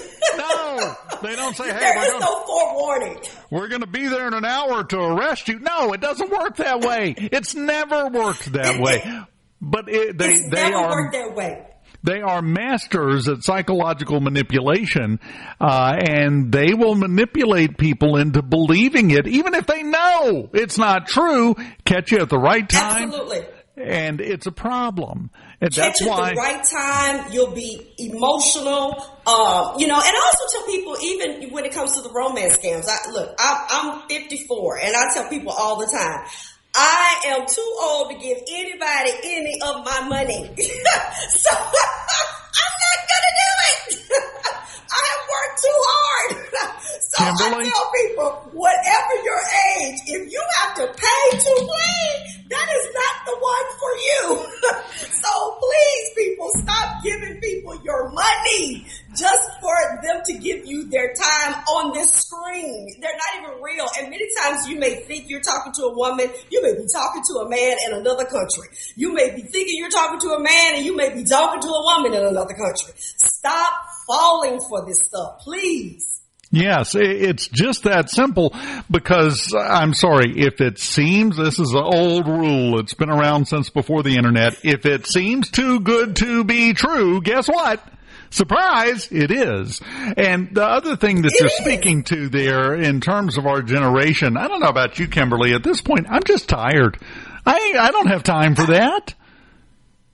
None. I do not have time for the games. I do not have time, to give anyone my retirement, that I'm working so hard to earn and gain and have ready for me. So, or my house, I have people, that's another thing, they're signing over mortgages to people. They think they're in a relationship and they're adding them to their homes. I just tell, look, and I'm a former attorney, before I went to AARP, I practiced law for almost 20 years. And I did a lot of estate work. And I told people, even then, I was like, please protect your assets. Please protect your assets. If the person was not a part of you working through, of course it's different if you got married, right? And you were married 20 and 30 years and got divorced. That's a different situation. But if someone is coming in and you have all this stuff, and you're just going to sign over these things and make them, 50-50 owners, please, people, stop doing that. Please. Well, and I will say, the other thing I want to add. I tell you what, we're up against the break. Can you stick around through the break? For the final segment, because we'll get into some more of this. Luckily, I have an immunity to romance scams because I love my wife very much. She said I'm not allowed to date, and she said I may not look like I can fight, but try me. So that never comes up for me. That's good. We're talking with Kimberly Campbell with AARP, and we'll continue talking to her about those jerks trying to get their hands on your money. That's always what it's all about. We'll continue with her right after this on SuperTalk Mississippi. Keep it here.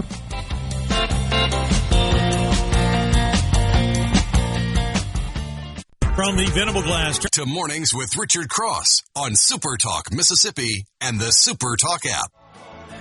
Whatever brought you and me cannot be forgotten. I have been around the world. Welcome back, SuperTalk Mississippi. A few minutes left for the top of the hour to talk with Kimberly Campbell, State Director of AARP. And we were talking about scams. We mentioned a couple of specific ones, but you touched on romance scams. That is a growing industry, for lack of a better term, isn't it? Yeah, it is. And I think, for one, we're aging, right? And we're living longer, which is a great thing. But many times that also means we have lost our partner, whether through, death or divorce or whatever it may be. And so people still want social connection. I tell people often, when I'm dealing with my AARP volunteers, honey, they make me blush. So people need to stop thinking that just because you are 60s, 70s, 80s, that life is over, because clearly, I have some volunteers that will share some things with you that will let you know life is not over. What happens then? Dave, I'll tell you some stories offline. Look, I want to tell you something. When I first started getting letters from the AARP about membership, about joining in my 40s, I was like, that's an old people organization. And now I'm 58, and boy, that's not old at all. Look, there it is right there. I brought my proof, Kimberly. I'm in there. Look, I'm 54, and it's not old. Like, life just gets better and better. But we do want, I often tell people, I want you to protect your wallet as well as your heart. That is very, very important. Social connection is important, but you need to be in healthy relationships no matter what the age is. And no matter what the age is, a healthy relationship does not involve you giving all of your income, all of your assets, all of your properties or possessions to somebody else. That is not a legitimate relationship. And as you said earlier, you're looking at a screen. And, I hear people that have done this, not even with people that they've ever met. And that's just so disheartening. We have people that have wired $300,000 to someone that they have never sat across from in real life. And so we just want people to think. I tell people you can always go to www.aarp.org/MS or just Google AARP Mississippi. We have tons of information on frauds and scams. But we want you to think also quickly. I know time is coming up on us. This is April. As we know in Mississippi, we are another tornado alley. It's not just Oklahoma. Mississippi gets it too. The other big scam that happens with us in the spring and early summer, when we have those tornadoes, unfortunately, you'll get these contractors, they'll knock at your door.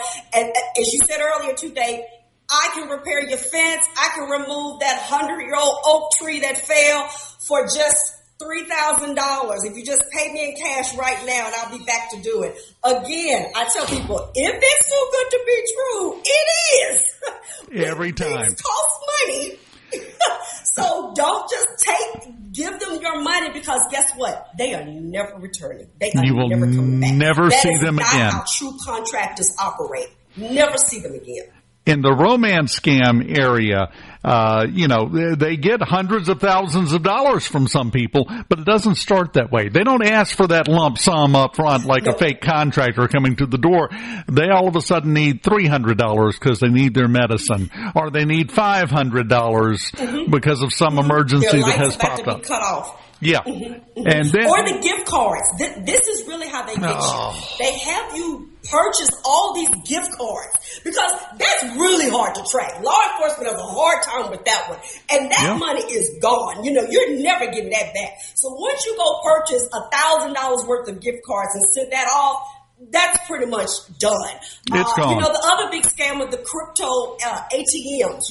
We really worked with a bill this year, and it was such a great bipartisan bill, which is what I love. It was not the Republicans and Democrats fighting each other. This was something that everybody was like, Kimberly, we're with you on this one. We don't have to fight. Everybody wanted the crypto bill to go through. And I thought if you didn't know what that is, they look like regular ATM machines. They're in Kroger's, they're in gas stations.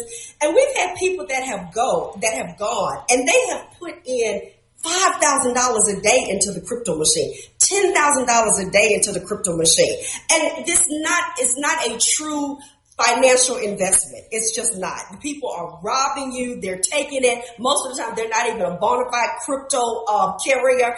And so, the bill is putting in some safeguards. It's putting in some regulations. It requires the operators to make sure that they are really licensed under the Money Transmission Modernization Act, that is not just Joe Blow that says he's a crypto carrier and has put this up, and it prohibits a person from putting a certain amount in each day. And also there's a trigger for law enforcement to be involved as well. So, let me just say, again, a rule of thumb, anything to do with crypto, you can do yourself on a computer at home. And if your immediate response is, I don't know anything about that, well, then you shouldn't be messing with it to begin with. Sorry. Absolutely. Then this is not what you need to deal with. Right. One final note I just want to throw out. George Strait does not know who you are and is not interested in a relationship with you. That's one of the big ones for what I know you've seen it, Kimberly. You know what I'm talking about. I've seen it.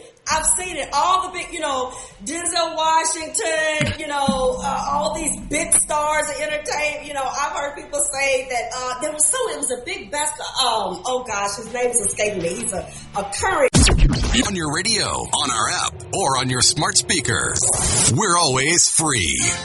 SuperTalk Mississippi, your home for Mornings with Richard Cross.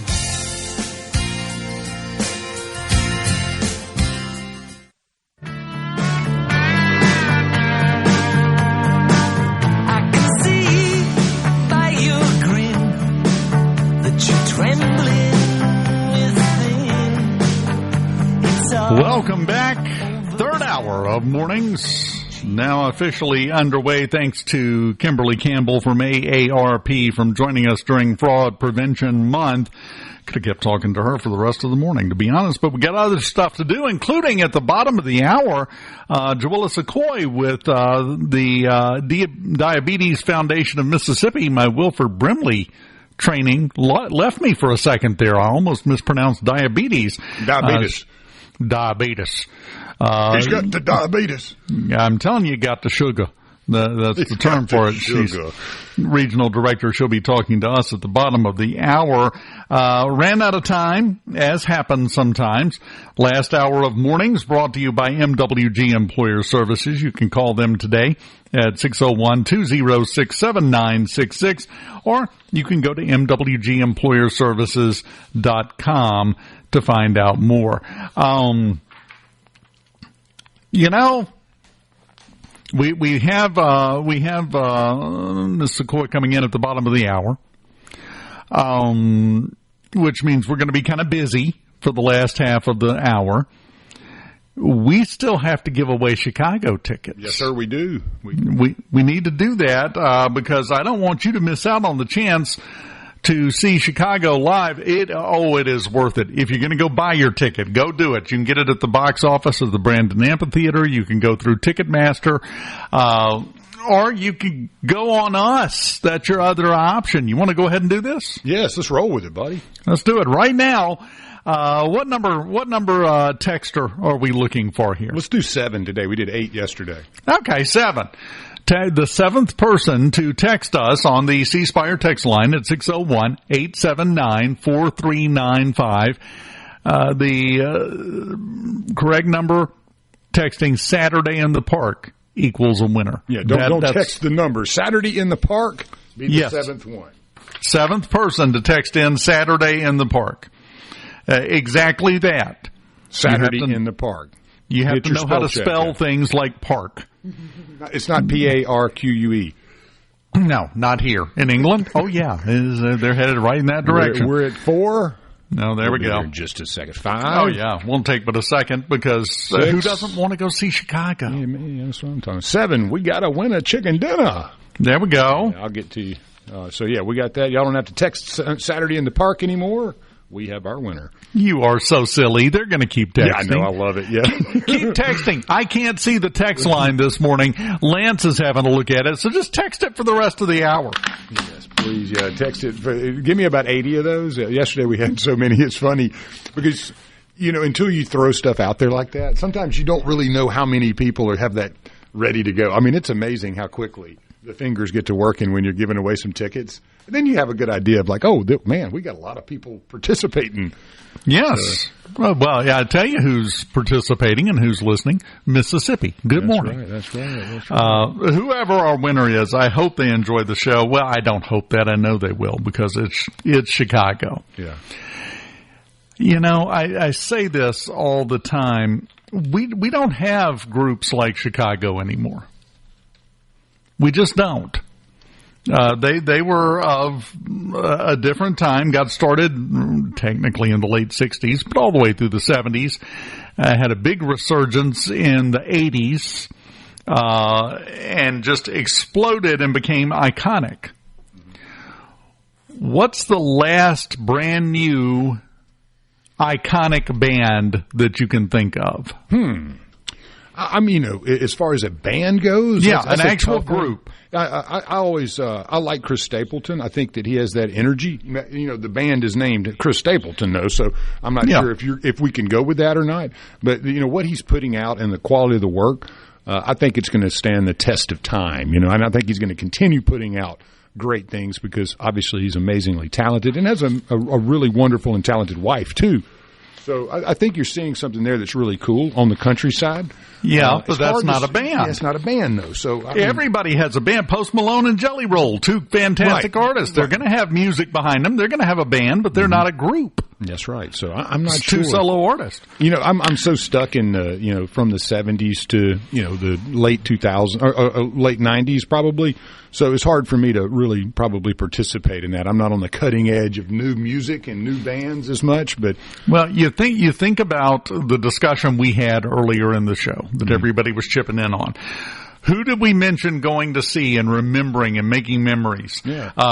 Bon Jovi, Skid Row, REO Speedwagon, Stop Me When I Get to a Solo Artist, Chicago. You get the idea. Yeah. The era of bands is kind of by the wayside right now, I think. I mean, I think it's a good point. The group and the super group were so important to our lives, right? But today's music is constructed a little differently, and I'm not sure if you'll ever see another Rolling Stones or a Grateful Dead or a tour band like Widespread or Phish or those that have really, engaged the world in that way, where it's really more about the music and the location and the people and the party than it is about putting out albums and such. And so I don't know. I think we'll see the music industry continue to change into whatever it's destined to be. But personally, I love the big bands of the 60s through the 90s. That's just that era to me. And even in the countryside too. I don't know.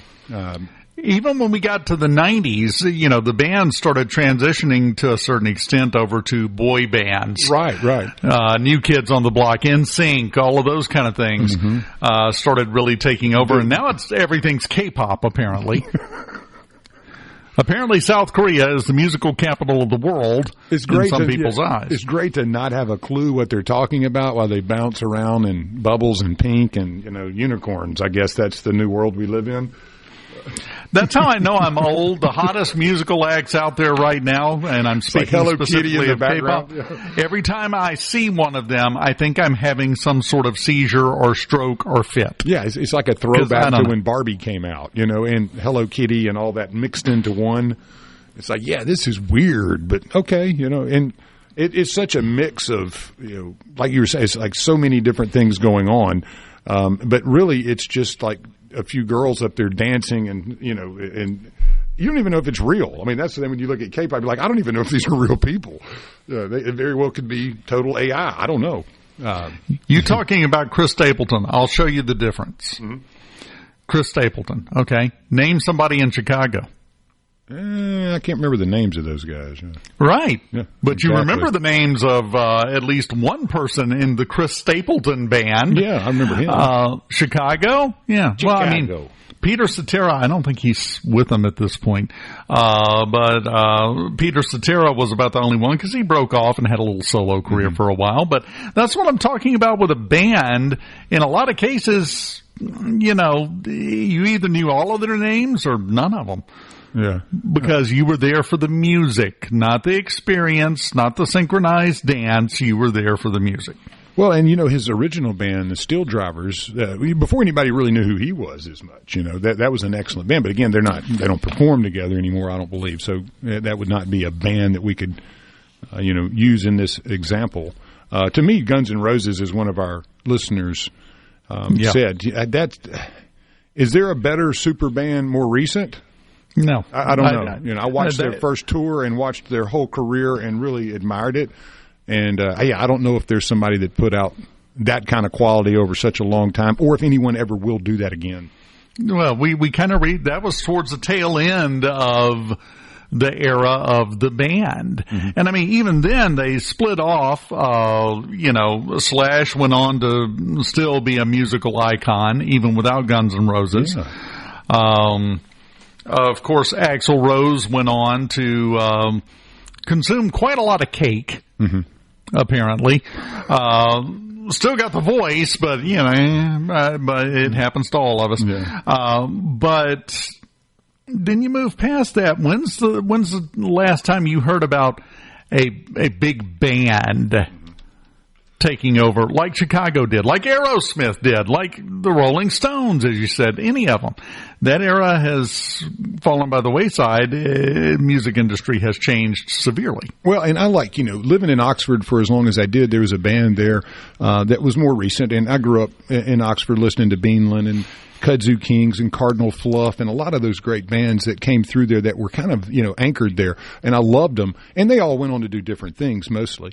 But one of the ones that I really enjoyed that was of that era, was like Beanland and Kudzu Kings, because they were very localized, and you felt it, and it was something that tied you to the music there.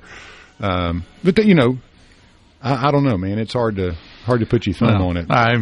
For folks in the Southwest Mississippi and down along the Mississippi Gulf Coast area, I'll say two words, and they actually went on and had some national hit music. Two words: Lillian Axe. Oh, I remember them like yesterday. Remember them? Stuff. Yeah. Lillian Axe. That's awesome. Lillian Axe, baby. I'm telling you, we were once a proper country, Lance. That's what I'm trying to say. Yes, sir. And now we've got the South Korean teenagers going hoopy doopy doopy, and then cashing their check and going home. And I'm not sure I'm here for it. I'm just saying. So enjoy. From the Venable. You come first for news. Fast and free. Mornings with Richard Cross on SuperTalk, Mississippi.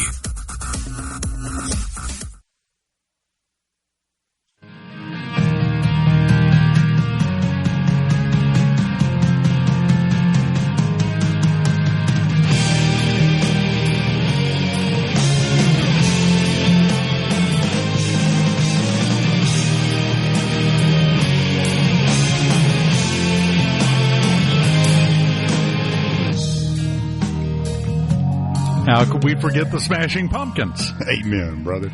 See, that's the thing. It's an endless list from that time period. Exactly. And now... Not so much. Well, and one of the bands I was trying to get off the tip of my tongue before I forgot, but living in Oxford as long as I became a huge affinity for the Mustache Band.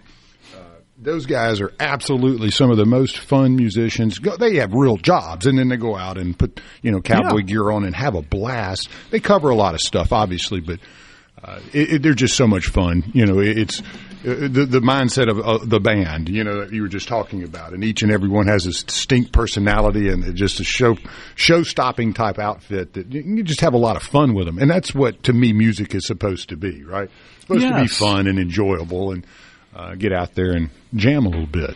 It is, but apparently the definition of fun and enjoyable has changed. Speaking of which, got good news. Things are improving at the alcohol warehouse. It could be just a month or two before they get back in full swing. So if you're thirsty, just hold it. That's what I'm hearing anyway. Is that what you're hearing, Lance? I'm sorry, I was on the phone. Give me just a sec. Okay. He's taking care of important business, and then he'll come back and chat with us. They're still working through the challenges and the problems that they had earlier this year with the alcohol warehouse, distributing all of the alcohol in the state to the various locations, retailers, and the like. It was... It's been a rough patch. We still need to retool this somehow, though. We still need to come up with a better way to deal with this, I think. Because we keep having new problems surface, it feels like. Sorry about that, sir. I was visiting with our next guest. Oh, fancy. Just making sure everything looked good and sounded good. I like that. Very good. But no, I was talking about the alcohol warehouse and the continuing parade of problems we seem to be having for a couple of years now. We got to change that. And I still say, I've said it before, I'll say it again, the state government has no business being in the alcohol business. No. I mean, I do. In my opinion. They don't, right. I mean, I've heard too many stories that are true stories. The limited inventories, businesses losing revenue. This has to get fixed. I mean, there's no excuse. If you're going to make the consumer and the retailer depend on your distribution, then it's got to work. It's got to be top notch. It's got to be top notch. There can't be any holes in this. There can't be any jankiness. It's unfair to the retailers who depend on it, and it's also restaurants and those things. I mean, you're cutting into people's profit. You're cutting into those that are making tips. They have to get tips to get a living if you're out there working as a bartender or waitress or something. And if you don't have inventory, buddy, this is somebody that managed in that world and worked in it. People are going to quit coming. Well, and the thing is, depending on the size of the retailer, you could wind up closing businesses down. Yeah, quickly too, and then favored nation status, where some are extremely large retailers, or some restaurants may be able to buy or do things in a different way, where it is penalizing the smaller business more so than I would say the ones at the top. Now, I could be wrong there, but I think equally painful for those that are working in that field that are depending on the state to deliver. And come on, guys, let's get it done. Well, I'm gonna put it like this. It's getting better, and we're working to fix it is not good enough. No. On anything, honestly, in my opinion. We need to actually fix stuff. Yes. And we seem to have a propensity these days everywhere. Again, not just Mississippi. We had the 209 vote this morning in the House in Washington. We seem to have developed a propensity to trying to get along and do just enough to make it look like we're trying, and then move on to the next thing, our own pet project. we've got to start taking care of business. Just my thought on that, for whatever it may be worth. Well, we're trying, Dave. Well, you're failing. You know, it's a good point. Again, if you're going to make folks depend on you, and then you better deliver. I mean, that's what we do in the private sector. You know, if we did not put out a show every day, you guys would quit listening to us. You know, I mean, yes. You'd go elsewhere for the news. You'd go elsewhere for content, and the opportunity for that doesn't exist when you're depending on one entity to provide it. Yeah, well, there's no competition. You have no free market. Well, thank you, Paul. You were thinking exactly the same thing I was thinking. Having a single provider for anything, you know how many times that works? Never. No. It's called a monopoly. Just ask New York Mayor Mamdani and his big plans for the New York Mamdani Mart grocery stores. I don't know if that's what they're going to call them. It should be. Well, they're having a little buyer's remorse there, and then Abigail, spam salad, burger. Spam salad, and again, there's great benefit in running on utopia, but when you actually try to implement that, it fails. It's like permanent revolution. You never actually get to where you want to go because you lose sight of the goal. And people have got to wake up and go to work. People have got to do the thing that they were destined to do, and that's provide for their families, provide for themselves, and work within this system and participate. Vote. And we greatly appreciate you communicating with us. That means you're invested in this state, and you're invested in the outcomes, and we need that. Nobody's going to make change without you, the people, demanding it. Well, that's exactly right. I have said there is a tiered system to getting a response, to getting some sort of action when it comes to reaching out. The absolute bottom rung, leaving a comment on a Facebook post. Surprise! They're never going to read it. You've done nothing. You feel like you've done something, but you've done nothing. The next rung up is send an email. Yeah, they're not going to see that. The next rung above that, get out your pen, get out a piece of papyrus, scribble out a letter in your handwriting, put it in an envelope with a stamp on it, and mail it to them. Yeah. When they start stacking up on the desk, you've got their attention. But by far, the best way, when you see your elected official is going to be speaking at some club meeting or be at some event, or you just run into them at the grocery store, face to face, talk to them. Walk into their office.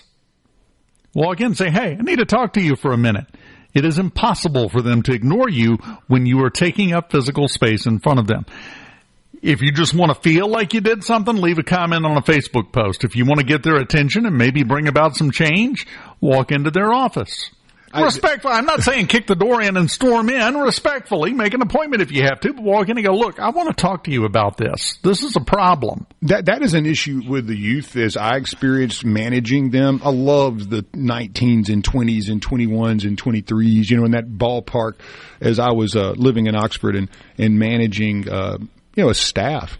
The difference, though, is the communicative abilities are zero amongst them. Yeah. I mean, they're wonderful people, but yet they live in a social media world where that is reality. And, COVID and those things happened after that, so you can't really blame COVID. These are societal norms that we're seeing emanate, and especially in our youth. And it was a conversation Miss Kimberly and I were having about retirees, and that once you quit working, a lot of times folks feel like they have no value. They kind of retract from society. They don't communicate. They don't engage. And things become a bubble, and you live within that bubble. And I noticed that a lot of our young guys and gals are doing kind of the same thing. They live in a little bubble that is their reality, but it's not real, The difference to me, the older generations, including down through us, career was identity to a large extent. Yes. When the career ends, well, who am I? Mm-hmm.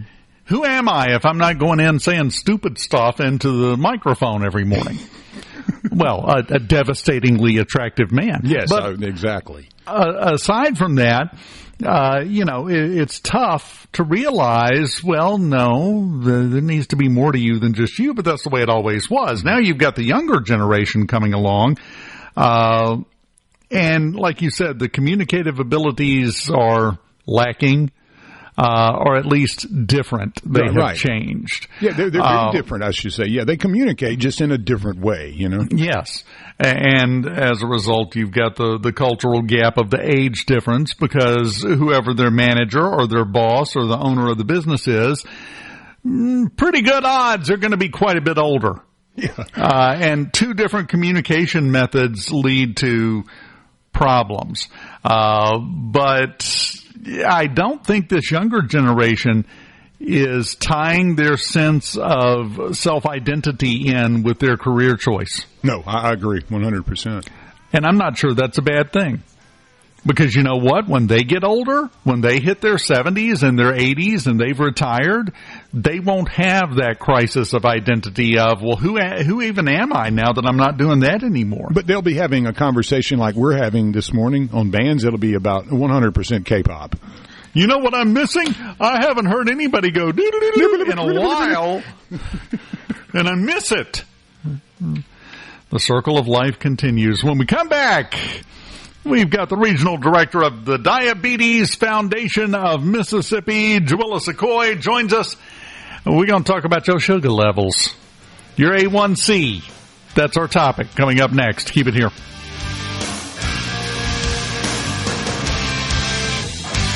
From thesebro.com. Where you come first for news. Fast and free. Mornings with Richard Cross on SuperTalk, Mississippi.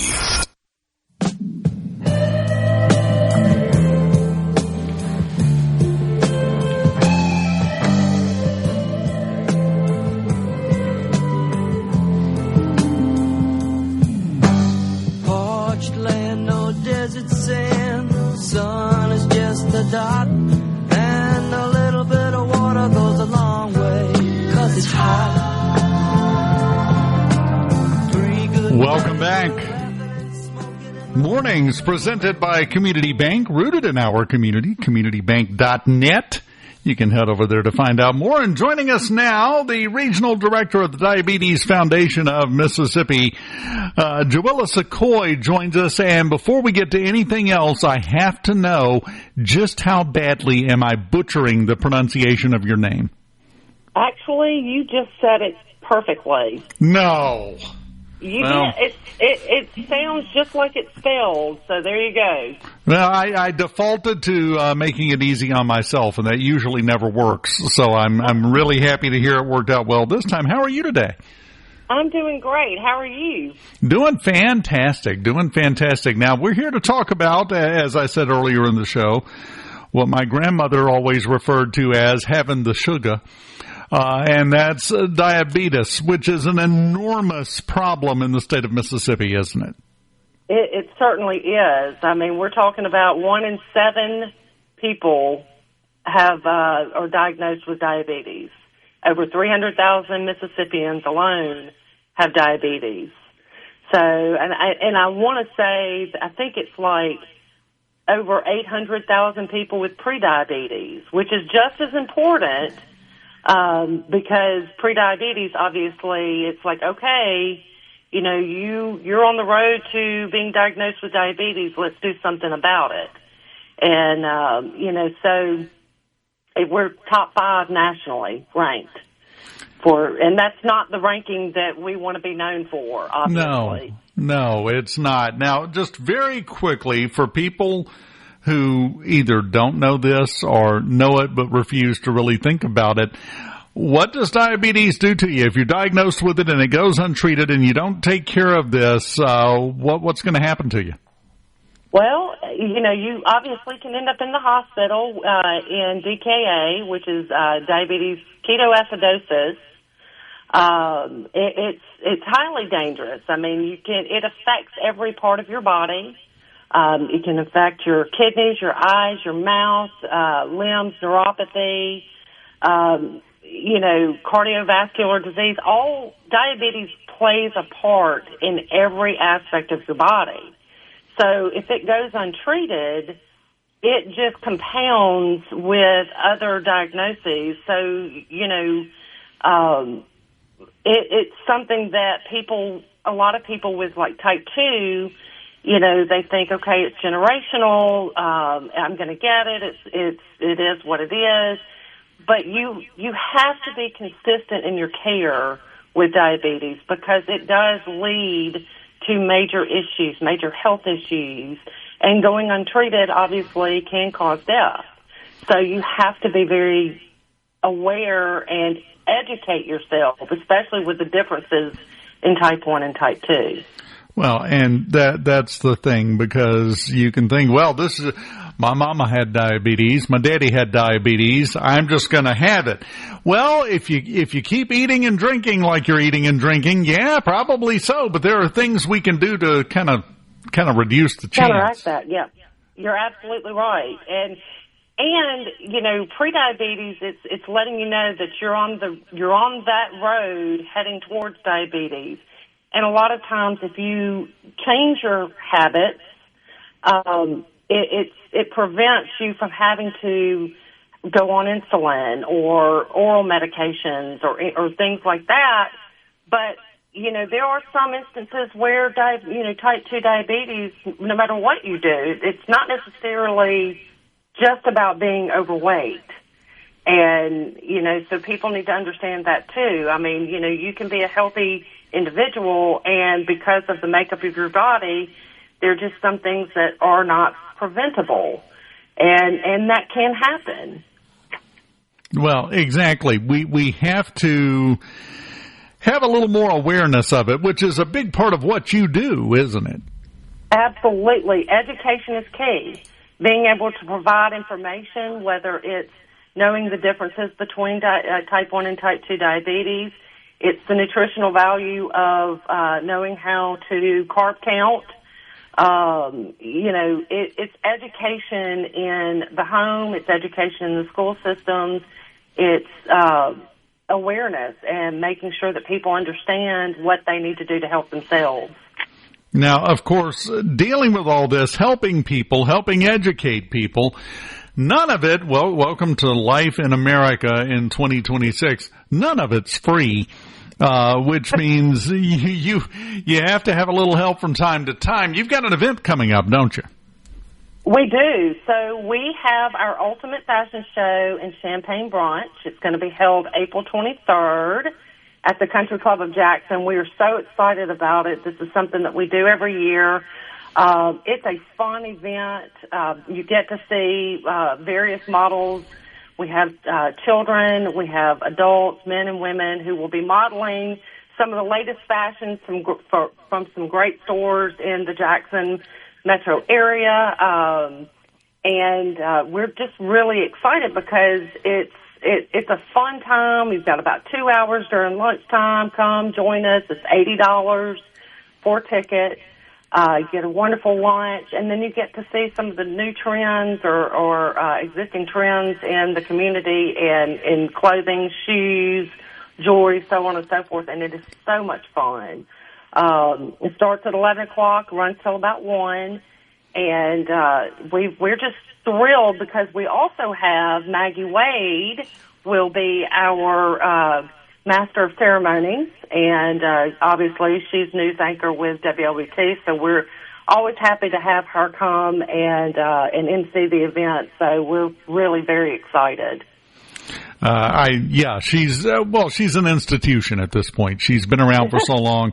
I'm not going to talk anymore about how long she's been around, or the next time I run into her, she's going to give me the stink eye. I just know she's good at it.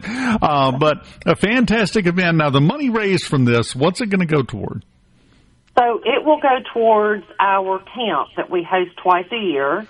Camp Can Do. It is for our kids with diabetes and their families.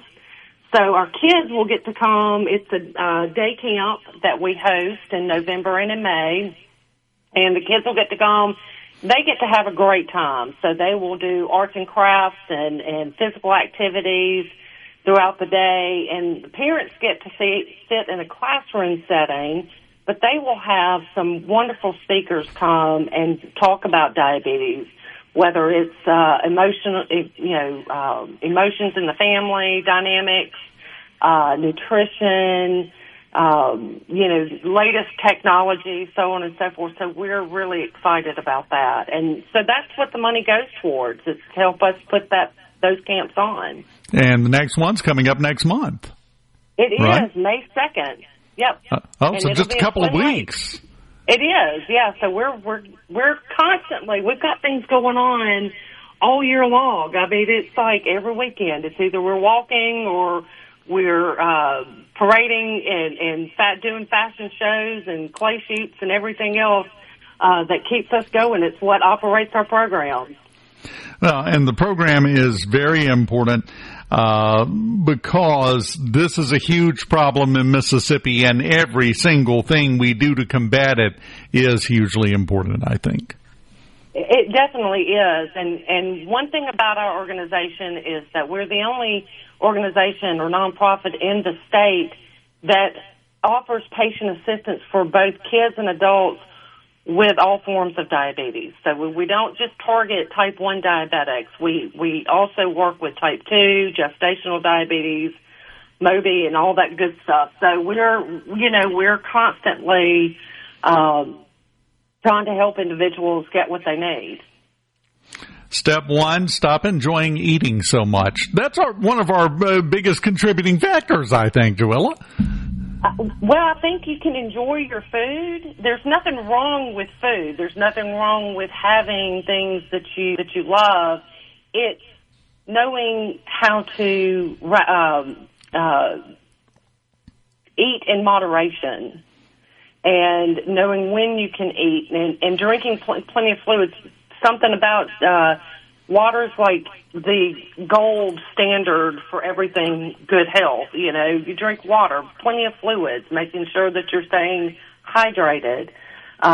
It's just, we can enjoy what we love when it comes to food. It's you have to be careful about it. You have to think about what you're eating. You got to pace yourself. Yeah, absolutely. Well, that's no fun at all, Jowilla. Let me just say that. Well, I mean, I'm sorry to say, as you get older too, that you really do have to think about what you're consuming and how much of it.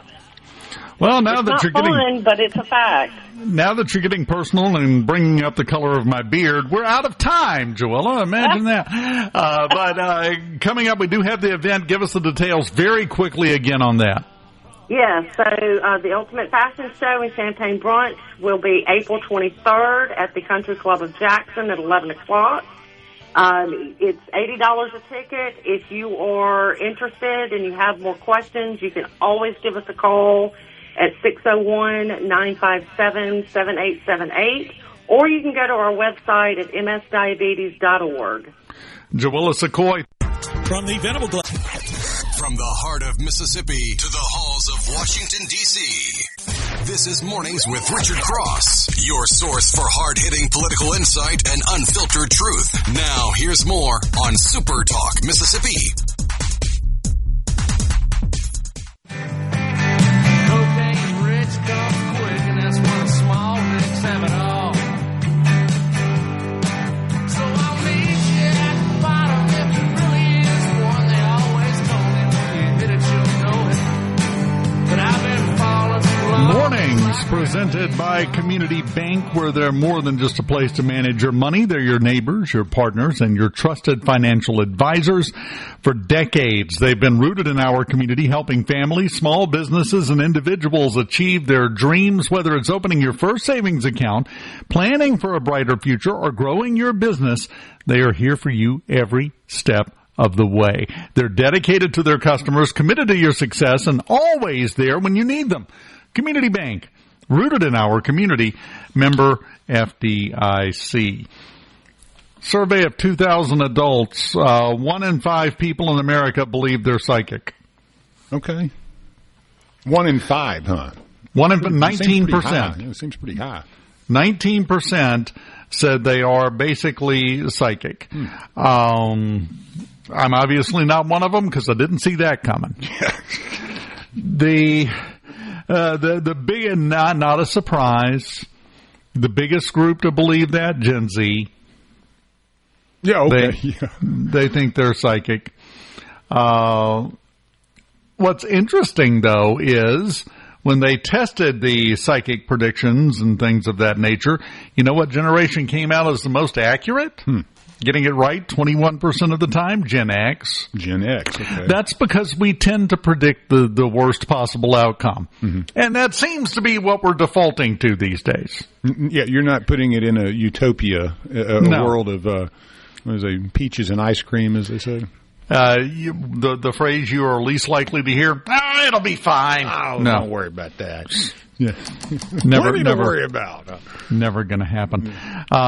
Hey, one thing I wanted to say, the Obama Library is about to open, I believe. Oh, that is the biggest eyesore I've ever seen. That thing looks like a headstone at a graveyard, man, but just much bigger. But, one of the things that's interesting, of course, it's Barack Obama who's got to charge $30 to walk in the door of something that looks like a North Korean monument.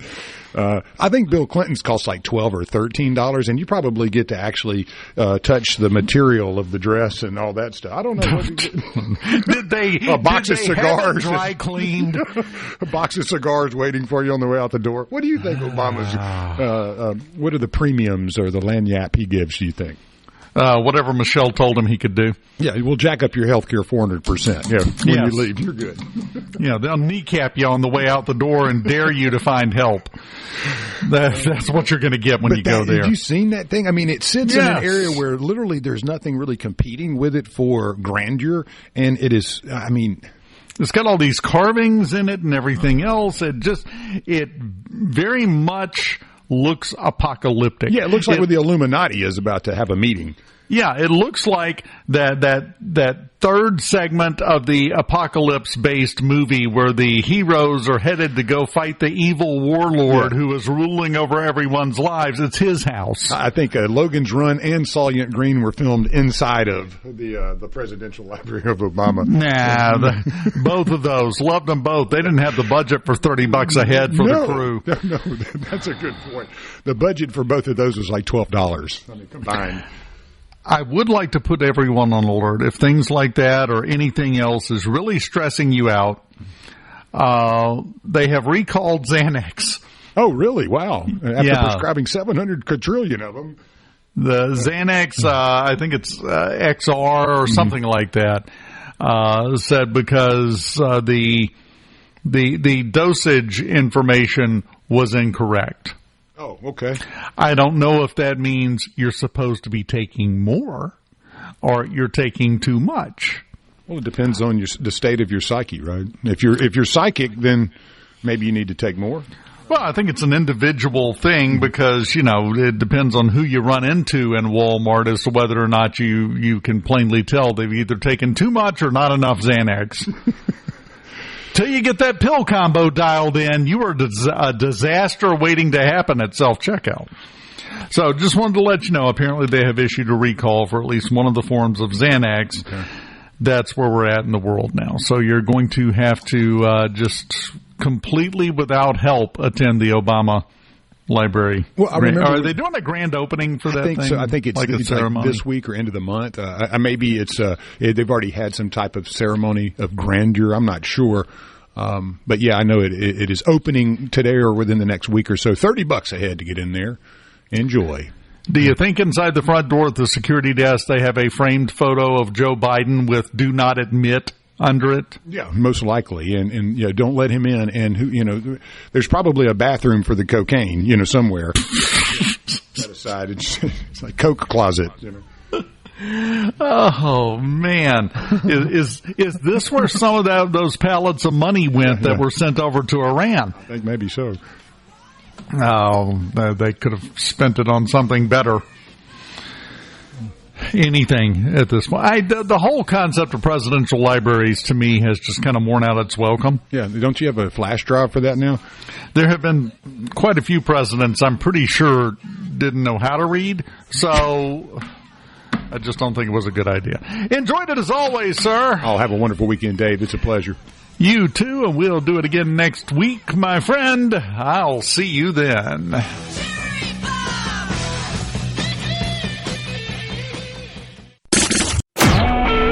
SuperTalk Mississippi media production.